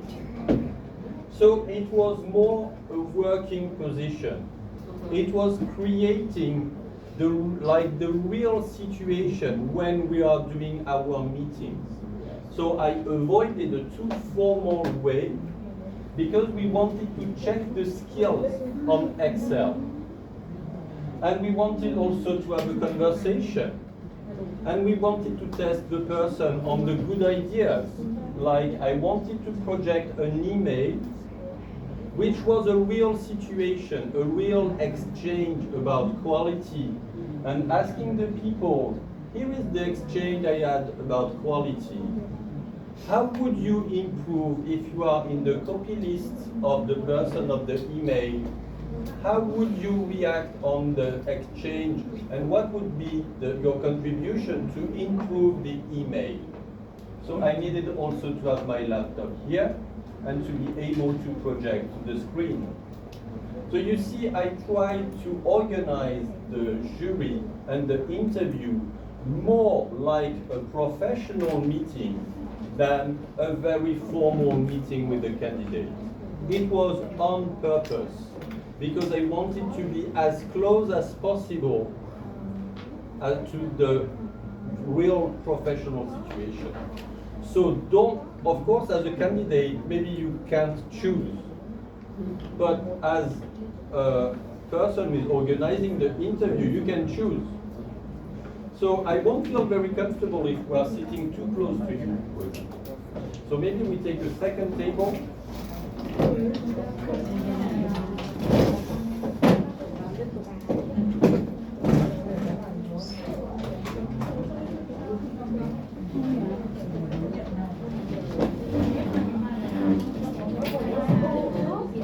And I will sit here. You can have your seat, and you can sit here.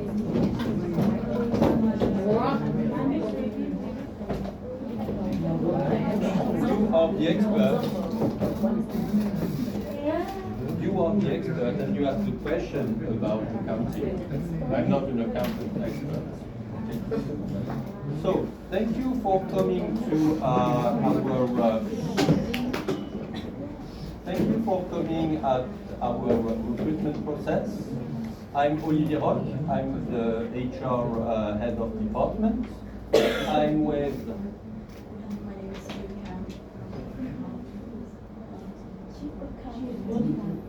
Okay. Can you introduce yourself? Yeah, so my name is Ronais, and I am a student from Academies of Finance. I am the third year student, and my major is accounting, audit, and control.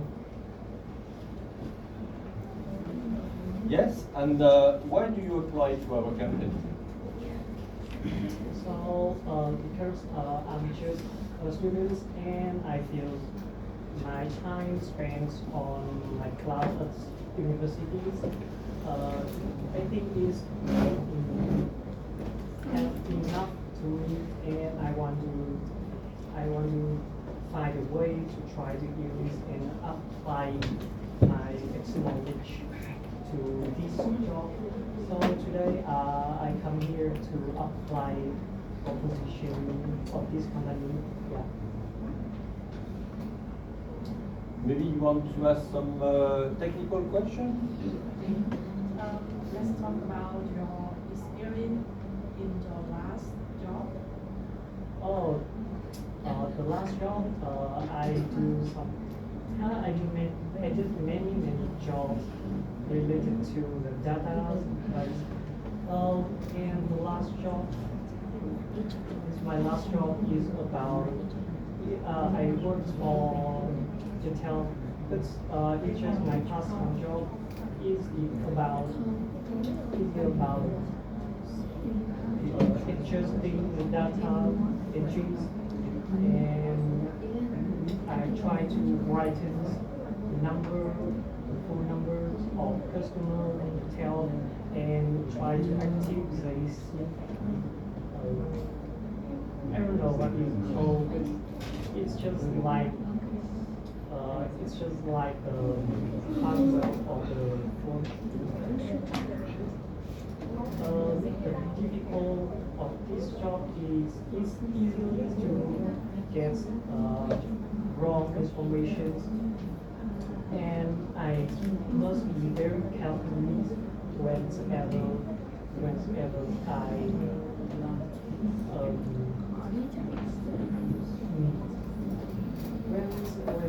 I write the information and the phone number into the Excel file, and I had to learn how to arrange and how to make a table, logically to my Excel file is easy to watch and for and for my boss can easily understand what's happening on this side. Okay. Do you have another technical question? Maybe what do you expect of my company to your promoted in the future? I'm not really experienced about promotions in the companies. My people now teachers only gain too much experience what I can learn from the company, so I don't really think too much about the promotions in the company. So let's imagine we have several questions about his competency and related to the job. And can you tell us about your hobbies? Oh, my hobby, I like reading books. Yeah, especially is about detective books and some is about romantic books. Okay, and what do people that work with you say about your way of working? Listen carefully to this question. What do people who work with you think about your way of working? I get some comments from them about the ways I work. Like I say, I am a person who not really be on time, and they thought me either someone who is desirable and and I am a hardworking person. Yeah, I can spend all day to learn new things related to my job and with no boring and few differences. Yeah. Okay. You want to ask one more question?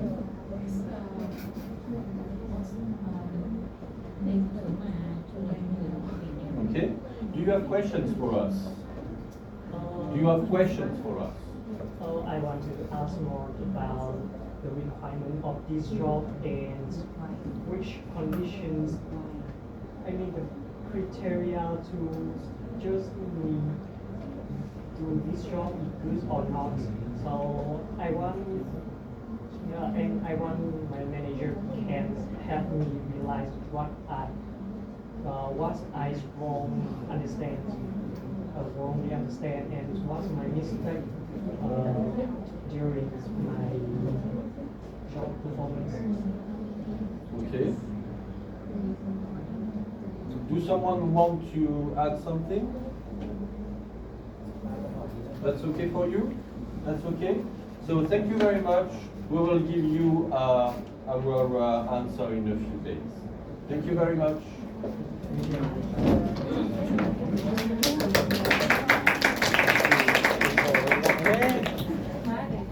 So let's make a feedback and a learning experience.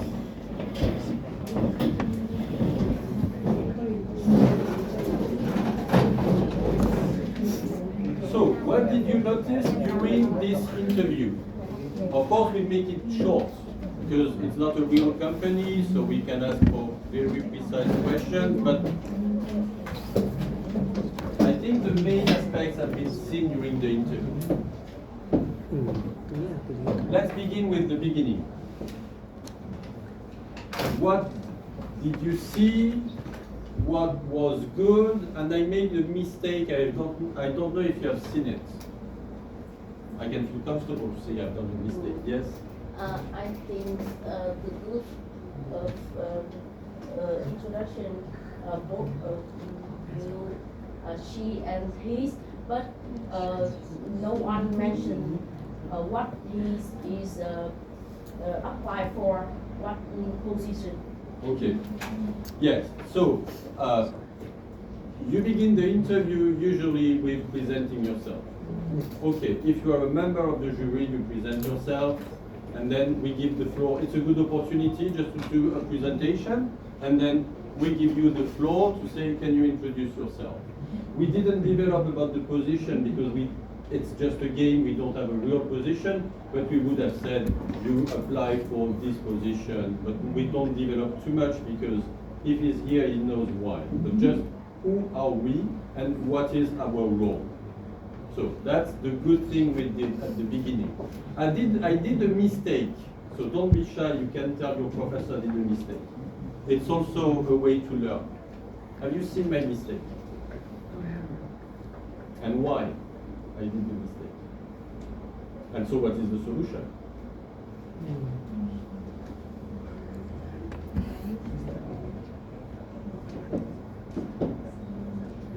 So if you don't see it, two options. Or I could hide the mistake, doing it elegantly, or you have not seen it, or you are too shy to tell me. But you can be comfortable with that.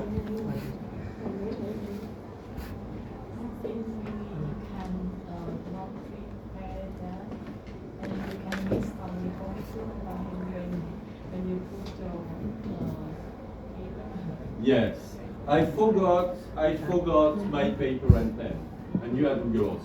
Okay, why did I forget that? Because I was talking with the classroom, we were organizing the tables, so I forgot one crucial element is that I must take notes. So I move, I can listen at the same time. Don't forget I'm a musician, I don't need to see you for a short period of time, but that was a mistake. The important takeaway of that is you must be more prepared. So it's good that before the interview, we won't organize it that way. In fact, we will prepare the tables, but I wanted to tell you about how you prepare the table, and that's very important. Okay? That don't feel forced to do things because the table are that way. It changes the relation. Try to remember my example here. That's just one option. This was on purpose. I mean, we just didn't took a random area and put ourselves like that. For the real interview, I asked my 3 colleagues. We go first in the room and we check if we have a good connection with the video projector, if everyone is working its way, and where do we put the candidate. And we told the candidate, please sit here. Join us and sit here. You want to avoid that kind of improvisation, that if I want to do my job, I need to take notes. If it's short-term notes, I take notes on the paper. If I need to keep them for a long time, I put on my laptop. The balance is, if I have my laptop and I have my candidate, I don't do it because it's too but you know, I may be a little bit too much like that.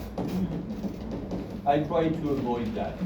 Okay, so I feel more comfortable. I just need my notes. In the end of the day, I exchange on my note. I take one paper for each candidate. I put the name here. I take just a few notes, just what is necessary for the discussion, and not more. And after, I throw it in the dustbin. I don't need it anymore. If I need it, it's on the laptop. I don't use paper, because paper are going everywhere. So, the jury must be prepared. Okay? What was the first question?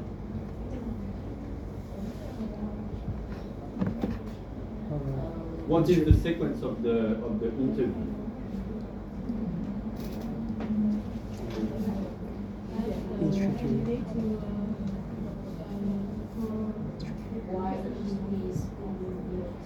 Yes. First question was, can you introduce yourself? Yeah. Second question was, why do you apply to our company? Yeah. Basically, that's the 2 main questions you will have at the beginning. Of course, we would be working with the CV. And then I may give the floor to the experts. Like here, it was the administrative director who said, now I would like to check with you some work on Excel. So we begin with something which is wider, and then we go to narrow skills. It could be direct question on accounting, it could be knowing Excel, it could be knowing a specific platform or a specific software, and this may last like 5 to 20 minutes, depending on the intensity of the information you want to collect. And you remember for this interview, for example, we began with the Excel, and I made a simulation with an email which was more on the relation you will have with the different co-workers. So that's the technical, very technical part of the interview that I would put in the middle. Then, what were the other questions?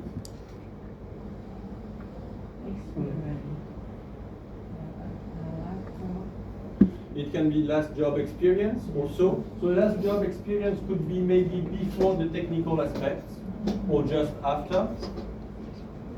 You see, we begin like that, we go to technical, and then we make something more open. What are your hobbies? And then you ask the question, do you have questions? Get prepared with questions. You had an excellent answer on that because you had questions. Don't ask too many questions. Don't ask too little questions. Avoid saying I have no questions. Because usually if you're a professional, you want to know how it works in a company.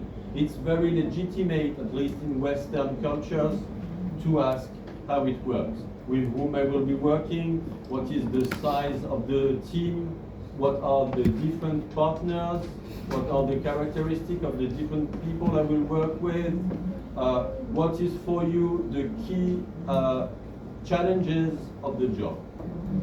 Avoid questions that would be like, did I do the interview well? It's a very common question. Avoid this question. I know that as a recruitee, you ask yourself, did I do the interview well? But it's a very common question. So with people who have experience, and we can't answer the question because we need time in the end of the day or the end of the session to choose one candidate.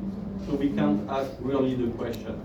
So we will make a polite answer, but the polite answer won't provide you some elements.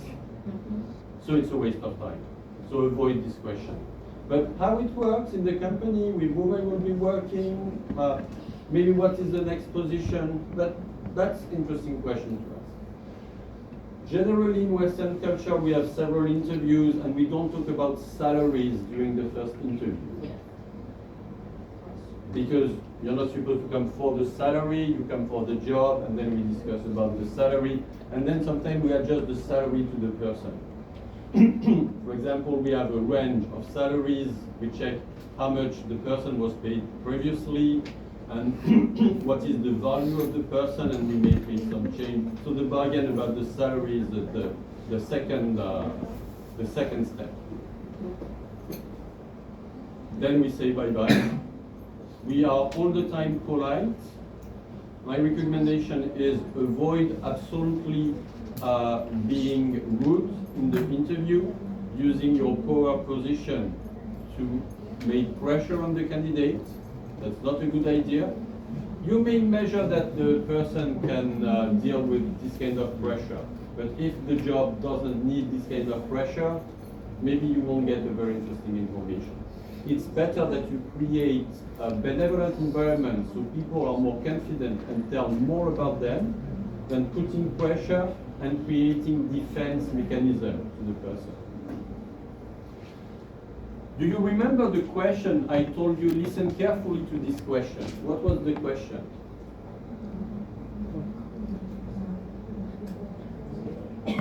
Yes? What people think about your way of working. And you give an excellent answer. I prefer this kind of question than what are your quality and what are your defaults. Why? In fact, you see there's a parallel between the two questions, but the mindset is different. Why?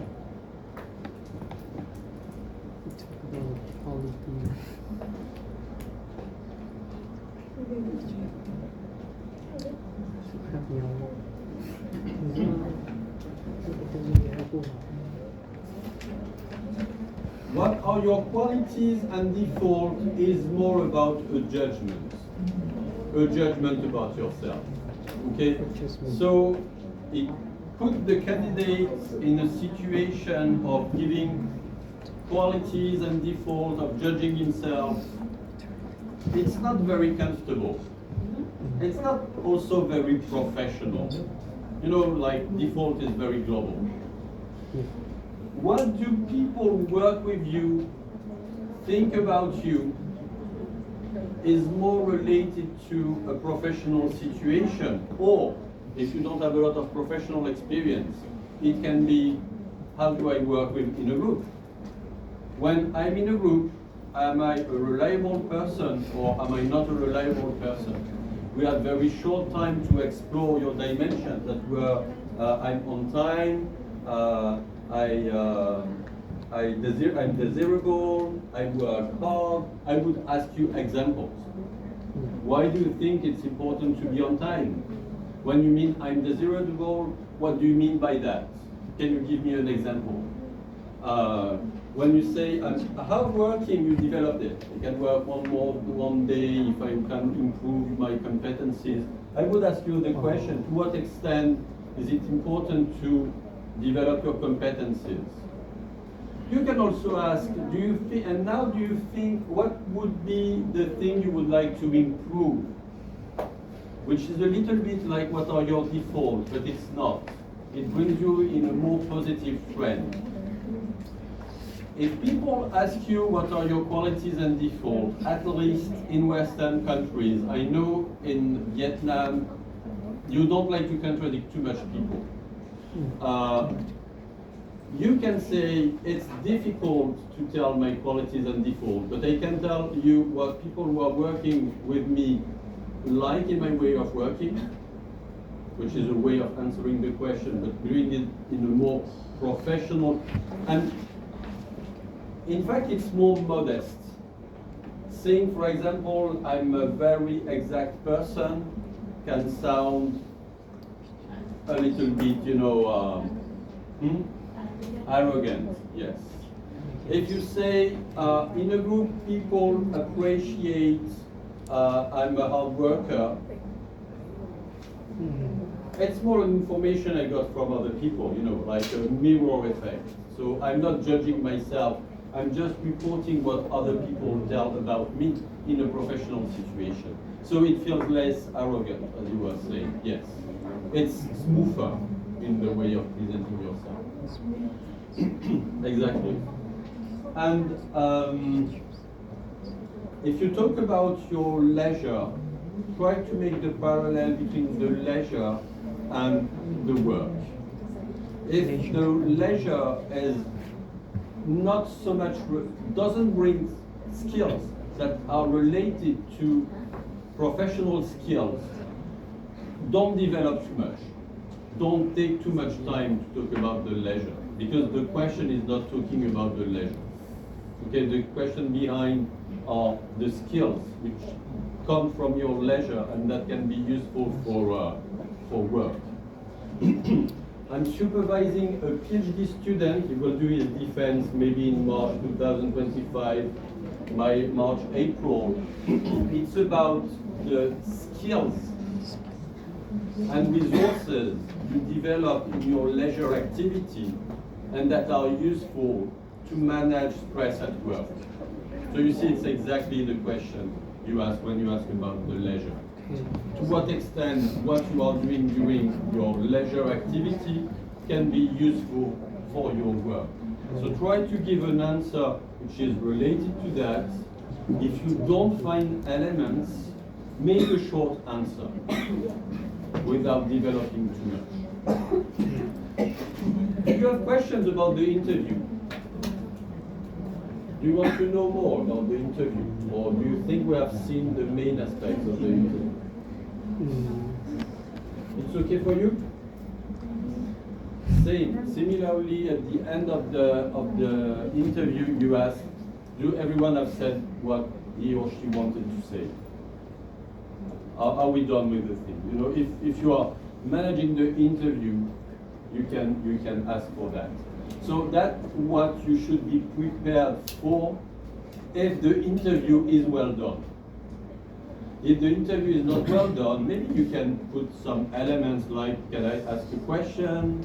Or I would like to have some complementary information, etc. So you try to put the interview more in the norm, but of course you have to make the balance and to improvise to what extent you take the lead in the interview and to what extent to let the jury make the decisions. And when you're a junior, it's more difficult than when you have more seniority. So, are we okay with the interview? Can we jump to the next step?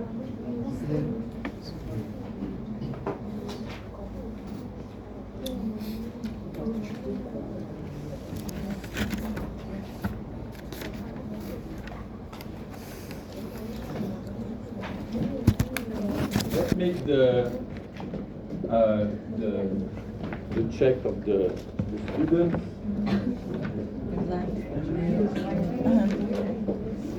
Mỹ Tâm có, thầy Tuấn Anh Có.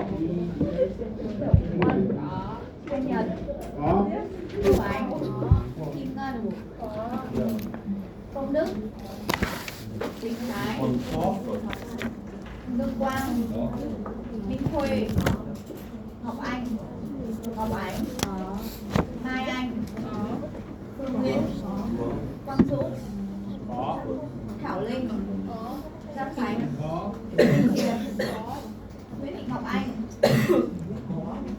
Ngọc Linh, Phạm Hà Chi, Phạm Ngọc Linh, Tú Quỳnh, Viết Định, Tú Linh, Xuân Bắc, Trà Nam, Hà My,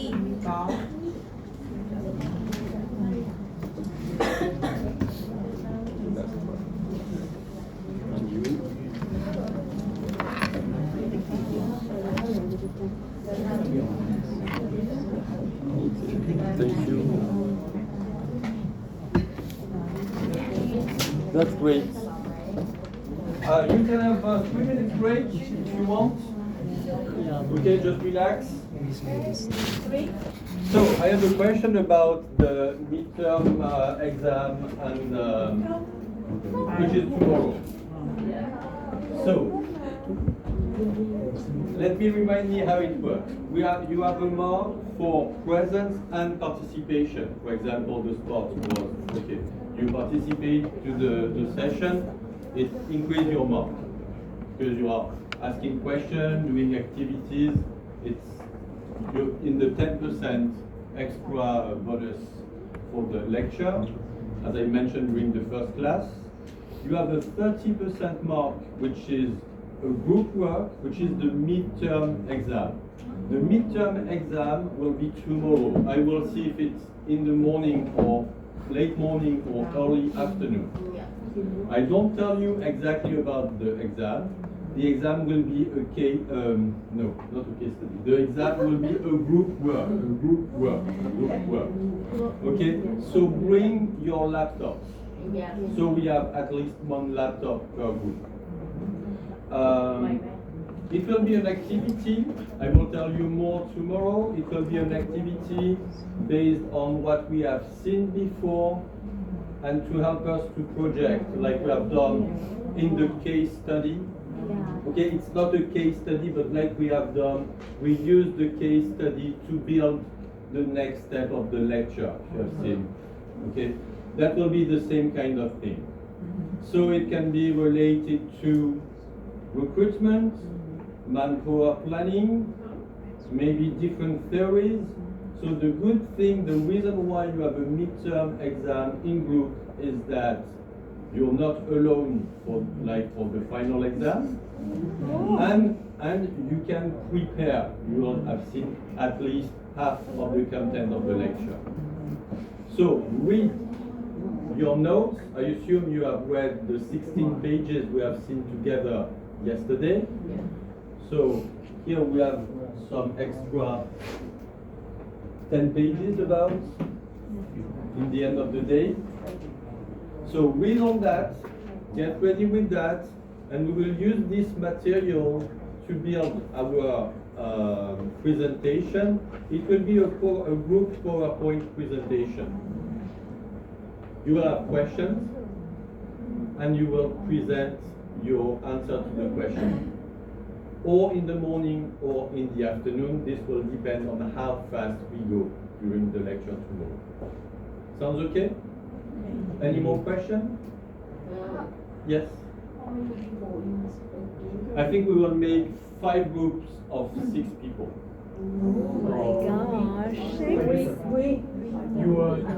So you can think about the groups before, in advance, if you want. You are free to build the groups as you want. Okay? You are free to build the groups, but we don't waste time on discussing about who is with whom tomorrow. So you choose the groups, and you work with your group tomorrow directly.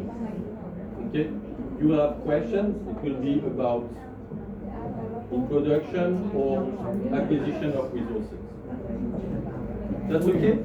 Yes. We will choose group or we will make a group. No, you choose the groups. But get ready for the groups tomorrow. Don't bargain about the group, I'm with you or not with you tomorrow. We don't waste time on that tomorrow. You get ready with your group. You have 30 people. It's 5 groups of 6 people. There will be a PowerPoint presentation and an oral presentation. PowerPoint and oral presentation. You speak with a PowerPoint presentation. Okay? Have you done this already? Have you done this kind of exercise already? Groups with PowerPoint can be different. It can be a Canva presentation, what you want. You have a support and you give the answer. You are doing the lecture.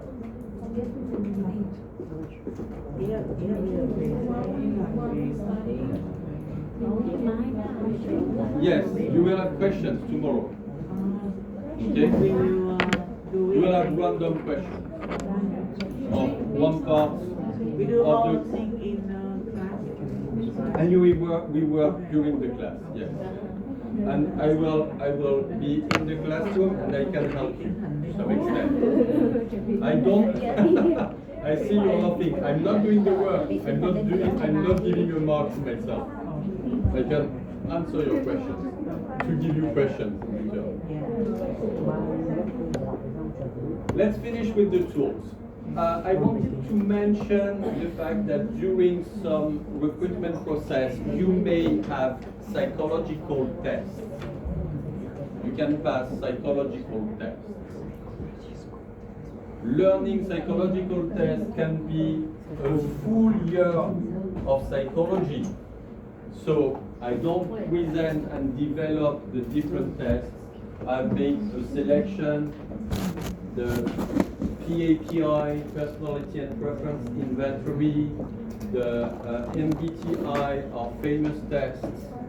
There's a short description of all these tests.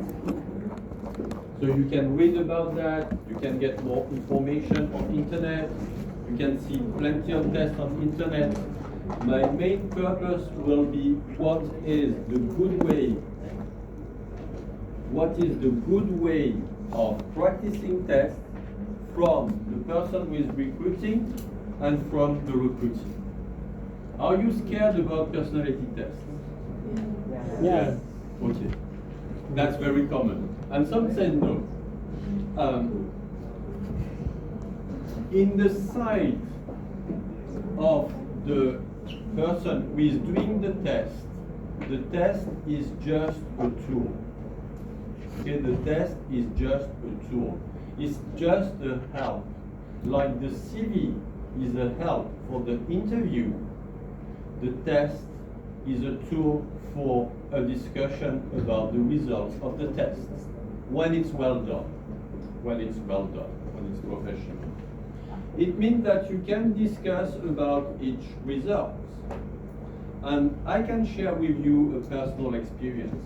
I just had a WhatsApp call with a colleague and friend in 1994. I was 24 years old. My first lecture was with a friend, Philippe, who then got an administrative position and selection position in a business school. And some years after, I was still doing my PhD, and just for fun, he has a psychology training, and just for fun, he made a test. You know, I was doing my PhD. A PhD at that time was longer than today. It was like 5 years. And I was maybe in my 4th year. And when you are doing a PhD, everyone asks you, when do you finish your PhD? When do you finish your PhD? And then I was doing the test, and in the test there was one dimension which was perseverance. And it was the kind of test you have to select between answer A or answer B. And then you have a score. So you have a set of points, like in the PAPI test, EIPI. And it happens that I had a low score in perseverance. And then my friend Philippe told me, Olivier, you know, with such a low level, we don't send our students to international partnerships because we are scared they don't do the job. So I'm thinking about that, said Philippe, and will you really finish your PhD? Actually, I finished my PhD 25 years ago. I said, yes, Philippe, but this is a preference test, you know, so I'm sure I will finish my PhD. Anyway, I must do it. I want to do the job. I will finish, and actually I did it. This is the discussion part about the test. Like, you have a low score in perseverance, and I was arguing, yes, maybe in perseverance, because in this question I prefer creativity, or this question I prefer this other aspect, like talking with people. With this choice I prefer that. So I didn't put perseverance as a key element in my test, but in my private life I gave, for example, a real situation, finishing your PhD, which means that you can work 5 years on the same subject and finish the job. This example explains to you how you should react to a test. I mean, it's not because you have a low score in perseverance that your perseverance is lower than the perseverance of another person. Because it's a relative test. You have to choose between 2 dimensions. So you can also answer giving examples of perseverance. Also because the question was very abstract, so it was more a value of perseverance than the real perseverance. Like, do you prefer to finish a work, or do you prefer to see something new? Well, I prefer to do something new, but it doesn't mean that if I have a duty, I won't do the duty. You ask me what I prefer. You know, so it's more a vision about the qualities than the quality itself. You can discuss, so if you remember the example, the takeaway for you is the proper way to do a test. So don't be scared about the test, because you can discuss about the test. And what is important with the test is not the figures. It's about what you do of the results. And is the way you answer to the results, like it fits to me, or I think, well, in my private life, I demonstrated. Actually, at that time, I didn't. But just 1 year after, I said to Philippe, you remember the test? And you know, I have finished my PhD, so I have some perseverance. It means that you can absolutely, without being in a defensive position, explain the results based on the reality of your life. The test is not exploring something magical in the center of your brain that you cannot get access to, you know. It's not magical. Good tests are well validated. It gives an indication. The main message is when people are doing tests in the good way, you have a discussion, you have an interview after the test, talking about the results and the figures. And you can absolutely, and I strongly recommend, you make comments of the results based on your real life experience. So you have the floor after the test. Sounds okay for you? You have some good tests which are validated and you have some bad tests. You know, it's like everything. You can't say tests are good or are bad. There's a good and a bad way to use tests. The bad way is you just look at the figures.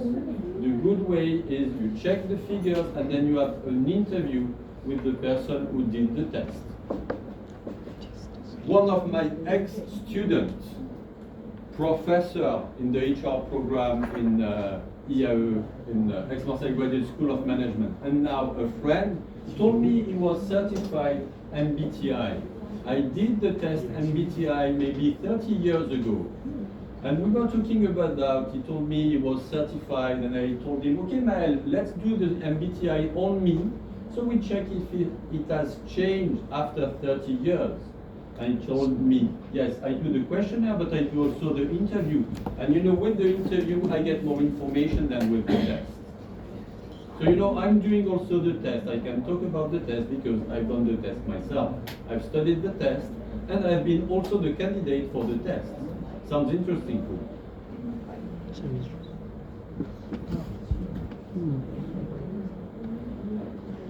I just want to mention, I wrote some new forms of recruitment, let's say other forms of recruitment. We have seen the classical way, like you put on social media, that you are recruiting people. Sometimes when there's a scarcity of candidates, when you want to spot directly schools, you use different methods. One method is, for example, the sponsorship system.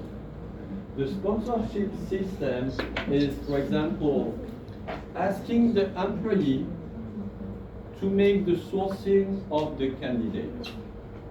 And very often you pay the employee who bring a candidate that was recruited in the company. So why do you do that? You can say because you don't have to externalize the job. You can say it's cheaper than asking professionals. But very often what is important is that when you spot people who are in a strong network, for example, a strong network of schools, like engineers, like maybe you want to spot this school, or you want to spot my business school, or you want to spot IT schools, and mainly you need the network when you don't have so many applications, like you send on social media and you don't spot the proper people. So you are based on the network, and it's fair that you give some money to the person who bring to you a good candidate. The drawback of that is if you do it too often, you are making networks inside your company. People who are working together and who are defending their own interests. So you can do it to some extent, and to some extent it's good that you get permeability for external people who are not in the same network, and that you get some promotion from internal people. So there's not one good solution, you need to use the different tools.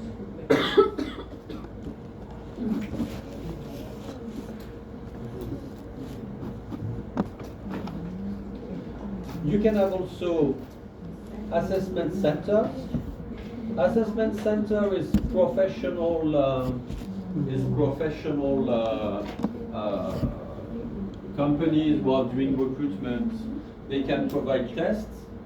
You can have also a simulation, like they send to you a set of emails, and you have to choose on which email you answer first, and how you answer the email. Very often is to check how you can prioritize important things or not.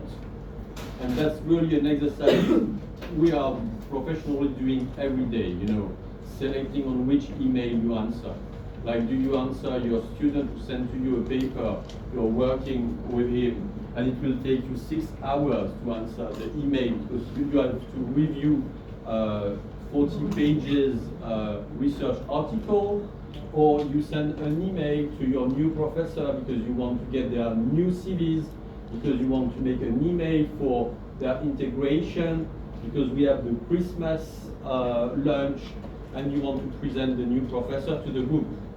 So you understand that I don't have the 6 hours, maybe this weekend, but I need to finish this job with the new professor before the end of the week. So people have the information in advance, and so people can organize 10 days in advance to go to the lunch to meet the new professors. So the assessment center is using this kind of activity. It can be also decision making with groups, this kind of thing. You can organize a day or evening job dating where the different candidates, well, it's open and the different candidates can meet the different recruitees just to have a first contact and do a first step in the company, and we have a first pool of potential candidates. So you have open doors to the company, and you have people who come, then can meet the recruiter, you can present the company, they can explain their project, so it's a first step. You can organize a cocktail and a lunch or something like that, so people can exchange. It helps you to have a huge set of people. Of course, you have the company website, where you can write what are the positions you are looking for. The thing is, for example, in famous companies like L'Oréal, luxury companies in France, we have many people who candidate to these luxury companies. For unknown companies, it doesn't work because people don't go on the website. So if you are a very famous company with a very high brand, I think you had a lecture with Brigitte Muller already. Marketing? Yes. Not yet? It's not. It was not with your group. It was with the previous group. And so, if you have a lot of notoriety, people will apply. If you are an unknown company, people don't go on your website. And then there's the personal or professional network, and also the professional or social networks.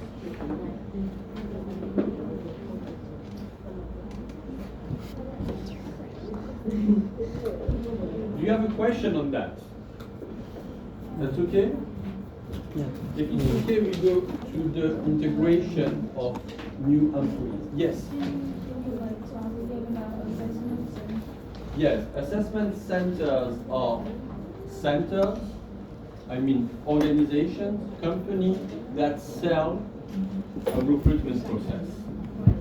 You outsource the recruitment process.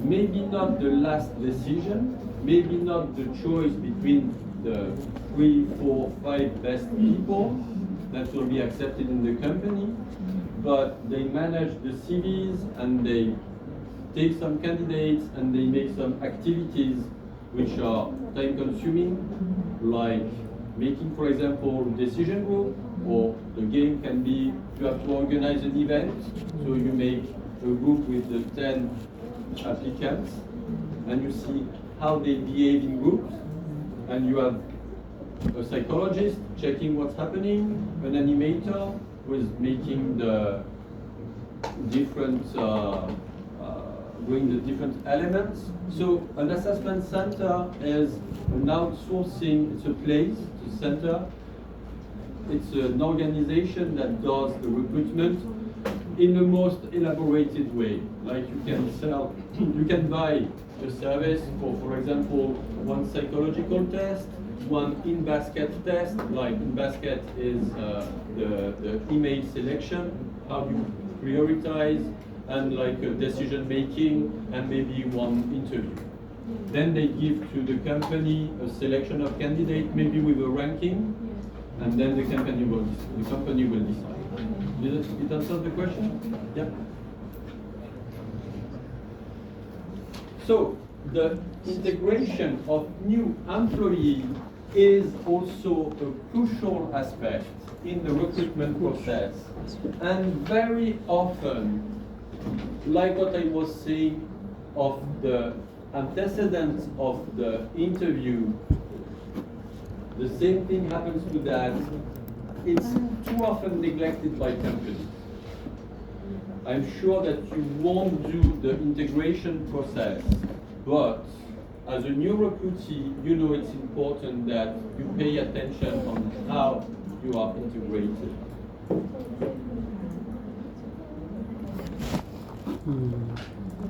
So the main aspects of that is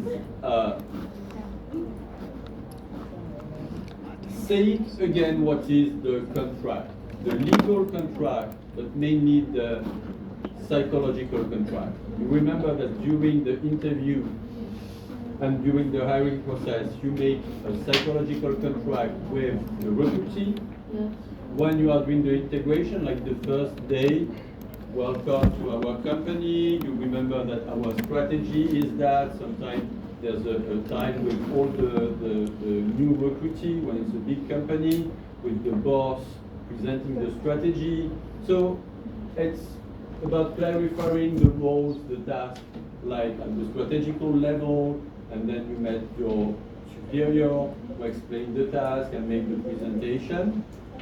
It's an organizational socialization. It means that you learn the job and you integrate, you internalize the company's values. And then the characterization of the integration process depends on the level of formalization, and if it's short or long-term objective. And we will see a matrix about that. So I don't develop, but the question you have to ask to yourself is, do you have a very strict process of socialization, or is it more slack, more, you give some flexibility, and do you aim a short-term socialization, like you are working for Burger King or McDonald's and you need to have the person which is efficient in a very short time? Or for example, when I was talking about our person working for quality, we are more in a long-term perspective. Long-term perspective means that the socialization has more time. And for example, my analysis was, now she has been recruited. She knows about the hospital. That's great. We have recruited her because of her competency on quality in the hospital, where they have a high level of knowledge. But she doesn't know about our work. So she has to see what is our work. So I invited her to see a lecture with my students. So I told her, here is the list of my lecture, you come when you want. So she came, she sat, and she was observing. And at the end of the lecture, I made a debate between her and the student. So she can understand what is the production of the company, what is the job, which is not the same job than the hospital. Because I'm more on a long-term perspective. So I have time for her socialization. And she went also in the lab, and she saw how people were working on a research lab, which is not exactly, you don't know how people work in a research lab. What is our real work? How do we work? So we work for this recruitment in a long-term perspective. We don't need she makes hamburger after 2 hours of socialization. We need she will be efficient for the next quality accreditation in 1 year.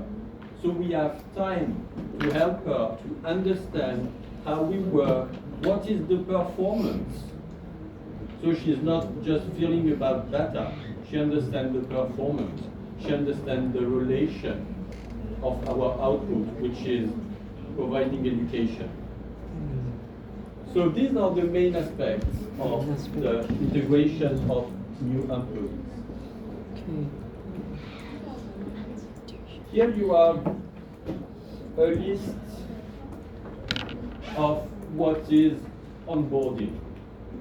So it's the first time an employee spends with a company after being recruited. And then you want that the employee learns the task to be performed, the procedures, get to know his superiors and team members. Sounds okay? I don't develop, sounds. We have made the list for you. Clarifies its responsibilities with the company, what you have to do, the tasks, how you do the thing, and the responsibility, you're in charge of this, you're in relation with that, you prepare the job for that, you control the job of this person, and discover the culture and embraces it. It was a little bit what I wanted to show to our quality engineer. What is the culture of doing a job like being a teacher? What is building a relation with the students, for example? Some companies have some integration programs. More and more Western companies have integration programs. Of course, the bigger the company, the more structure you can imagine you will have in the program. And it's crucial you have a good integration because it provides involvement in the company. Intention to stay, motivation. Sometimes in the translation, I spot them. Sometimes you have twice the same word, and then it does this.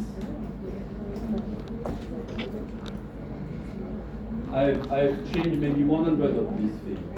That's default.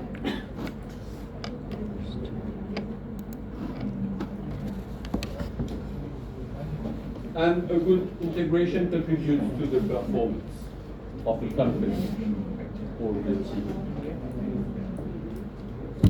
So, what is socialization?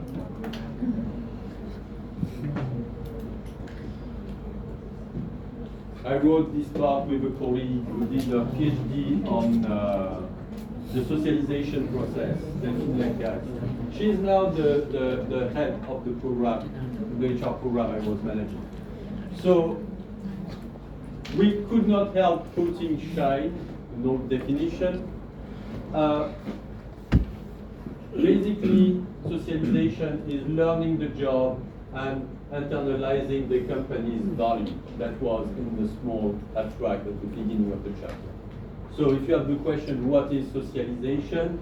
Learning the job and internalizing the company's value.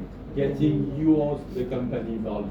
So you see you have two dimensions. One dimension is practically the job, and another dimension is the culture.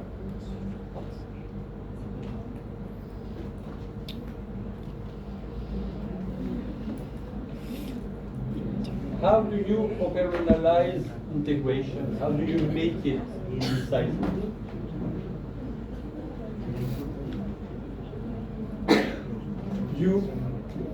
You have several objectives when you are doing an onboarding process and you are socializing your new recruitees. You want to communicate. Okay? You want to create communication with the new person. You want to retain the person. You want the person to feel comfortable and stay in the company. We have seen that recruiting is very costly. It's very costly. So we want, when we have invested all this money, we want to retain the person. So we build a relation so the person is committed, is involved, is engaged with the company. And you want to create a cross-generational, cross-business, and maybe international internal network. You want the person be embedded in many relations in the company. You help the person to build a relation. You know, like a new tree, a baby tree, you have a tree in a pot, you put it in the ground, and the first thing you want is that the tree makes roots. Okay, that's the same thing. You want to help the person to have an internal network. When the tree has the roots in the earth, it can grow by itself. When the person has the roots of the network in the company, it can grow by itself. It can have some autonomy in the company. And you want to facilitate the assumption